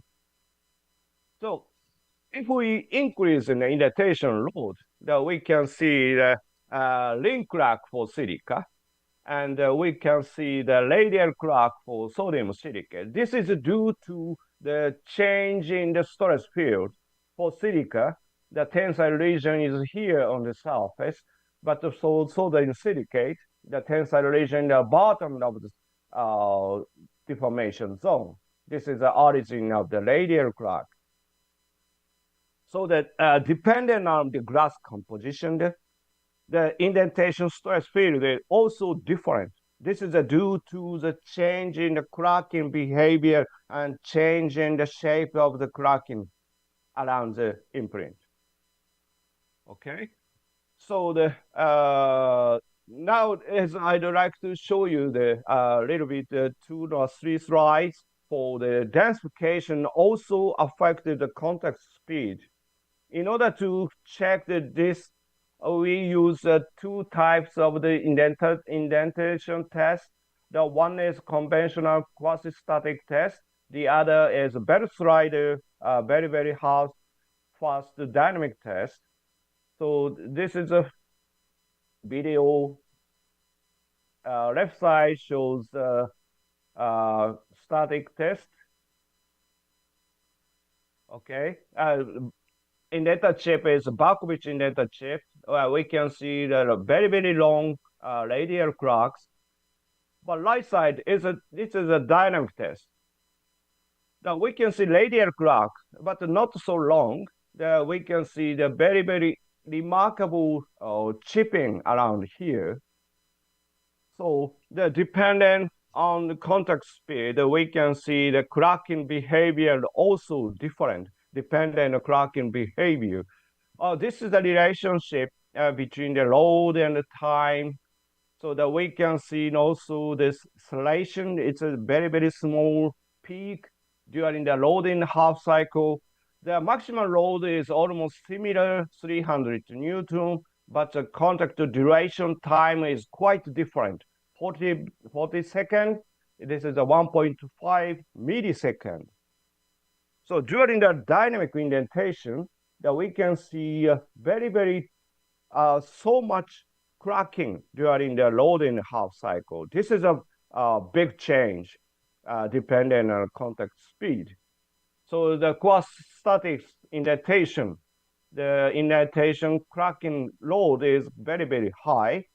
The radial crack is longer as compared to the dynamic test. In the dynamic test, we can see the chipping. So using these type of the indentation test, we can say the deformation mechanism change depending on contact speed. In order to do that, in order to show you that, we use a blunt indenter as compared to Barkovich indenter. That we can see slower indentation. We can see so many shear line, but in the case of dynamic indentation, we cannot see the shear line. And this is an image of the photoelasticity. The red region is higher retardation. We can see around the shear line, the very high retardation region we can see. So depending on the contact speed, the same glass, this is a soda lime glass. Soda lime glass prefers the shear flow, and there's a slow indentation. But for the higher dynamic indentation, so the soda lime prefer the permanent densification, not a shear flow. So depending on the contact speed, we can say the contact speed is quite affect the deformation mechanism. This is the final slide of my talk. Thus, I'd like to show you the hardness glass is one of the measures of resistance to elastoplastic deformation, not resistance to plastic deformation. The densification it is affected by glass composition, and the densification reduces the residual stress. So this Poisson ratio is one measure of the free volume of glass. Poisson ratio now affects the permanent densification. The deformation mechanism also affects the contact speed. Or rate-dependent deformation mechanism also important for cracking behavior. Okay, so we should know much more about the shear flow. Shear flow and shear line, shear defect is quite important for cracking. But we should do much more work on the shear flow in the oxide glass system. Thank you so much for your kind attention. Let's so thank any our question speaker. and okay.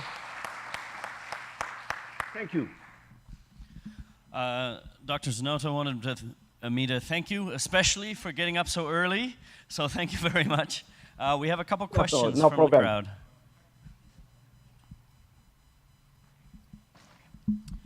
Hi, Dr. Yoshida. Thank you for coming in so early in the morning for you, and thank you for the excellent presentation. My question is kind of, in my own reviewing of the literature, we are very quick to go and use Vickers indentation, but really, at least in my experience, very little other geometries. And as you kind of touched on at the end, we need to learn more about shear flow and these other things. Can you elaborate more on the information that we miss by only using Vickers? And then also, if you have any thoughts on what other geometries you would kind of propose that we would use more in addition to Vickers as well. Okay, thank you for your question. So I just no time to explain. I sometimes use these types of branch indenter. This is a trigonal pyramid, but this is a little bit blunter one. So using a blunter one, we can see not so severe cracking. In the case of the Barkovich indenter, we can see the very, very severe cracking. In order to reduce the cracking, we can sometimes use these types of the blunter indenter. Using a blunter indenter, we can measure the size of the imprint. So in order to do that, we can sometimes use this type of blunter indenter. The indenter chip angle is quite important, quite sensitive to the shape of the permanent imprint. So if you want to obtain the imprint without cracking, you should use a blunter indenter. So sometimes in order to obtain the very, very fine crack under a very, very small road, you can use a very, very sharp indenter. For example, the cube corner and something. Cube corner is a very, very sharp indenter, sharp trigonal indenters. So in the case of the cube corner indenter, you can find very small, for example, the 1 gram force, the 2 gram force, you can find crack, radial crack.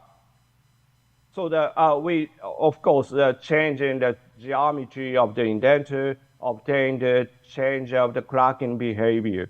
It's quite important. Indenter geometry and the contact speed and the glass composition also, the cracking behavior is affected very, very affected so many types of the parameter. Okay, thank you. Okay. Hi, I'm Marcelo. Thank you, Dr. Yoshida, for the nice presentation. My question is regarding tempered glasses or glasses with thermal treatment, strengthening. Would the indentation method be the best one for measuring the surface compression? Or because the glass has too many tensions, it's possible to break, would you recommend another method? Thank you. Thank you. Okay. So quite important. Nowadays, we also working as a tempered glass and ion exchange glass, also the measure. But the important thing is cracking. So in the case of the cracking, the indentation test is not so useful, I think. So in order to compare the strengths of the material, strengths of the tempered glass, not only the indentation test. For example, the bottle indentation test or something, the heat stone test and something, not only indentation test. Indentation test is deformation, also including a deformation. So the case of the tempered glass, the compressive stress is quite important to create the cracking. So the indentation test is very, very localized stress is one of the parameters to controlling the strength. So indentation test is useful for the confinement and localized stress, and the stress field is, how do you say this? In order to compare what is the difference in the stress field, what is the difference in the under the indented, it is useful for the indentation test. But for the compare this strength is controlled by crack initiation and crack propagation, not only the initiation, also affected by propagation. So in other case of the tempered glass, we recommend you, there's not only the indentation, the other type is a dynamic test for the ball drop test and other bending tests. Also, some other tests should be combined, not only the indentation test. I think this is my feeling. Hello, hi Satoshi. Thank you for your excellent question. It's Francisco here. Hi, Francisco. Hi. Yeah. Could you comment more on the effect of surface roughness on cross section? Okay. Could you comment on that? Yes. I think this is a very, very interesting result. Here. So they say the very smooth surface, as shown here, is not the localized shear deformation. But this is a case of the densification. For example, this enclosed dashed area. This is a change in increase in the boron oxide, 0% and 25%. In this case, the amount of densification is not changed. However, the roughness is changed. With increase in the boron oxide, the roughness, surface roughness is decreasing. They say it's a with increase in the boron oxide, not the densification. That's a mechanism of shear flow is different. The shear flow is localized shear flow is here, the very, very localized shear flow, so that we can see the very, very roughness, high roughness we can see. But we increase in the boron oxide, amount of densification is almost same. However, the shear flow is not localized. Very, very long, there's a deformation as go to the far away. There's a bond change is very, very smooth. For example, I don't know, for example, the 3 coordinated boron or something, a very, very flat structure, they're very, very slip easily. This is one case of the non-localized shear flow. They say that a non-localized shear flow is one reason for the high crack resistance. You can understand what I mean. All right, let's thank our It's speaker very one last. interesting. Thank you so much. We have to get off there because we got to get out of here. Thank you so much, Dr. Yoshida. We really appreciate your time. Yes. Take care. Okay. Bye-bye. Enjoy your dinner. Thank you. We will. Bye-bye. All right, before we run off, You made it to the end. Give yourselves a big hand, guys. Se você já está aqui, você merece um presente. Eu não tenho minha bolsa. Quero te dar umas coisas aqui. If you would like to stay here, if you would like anything, I don't have my bag to take this all home.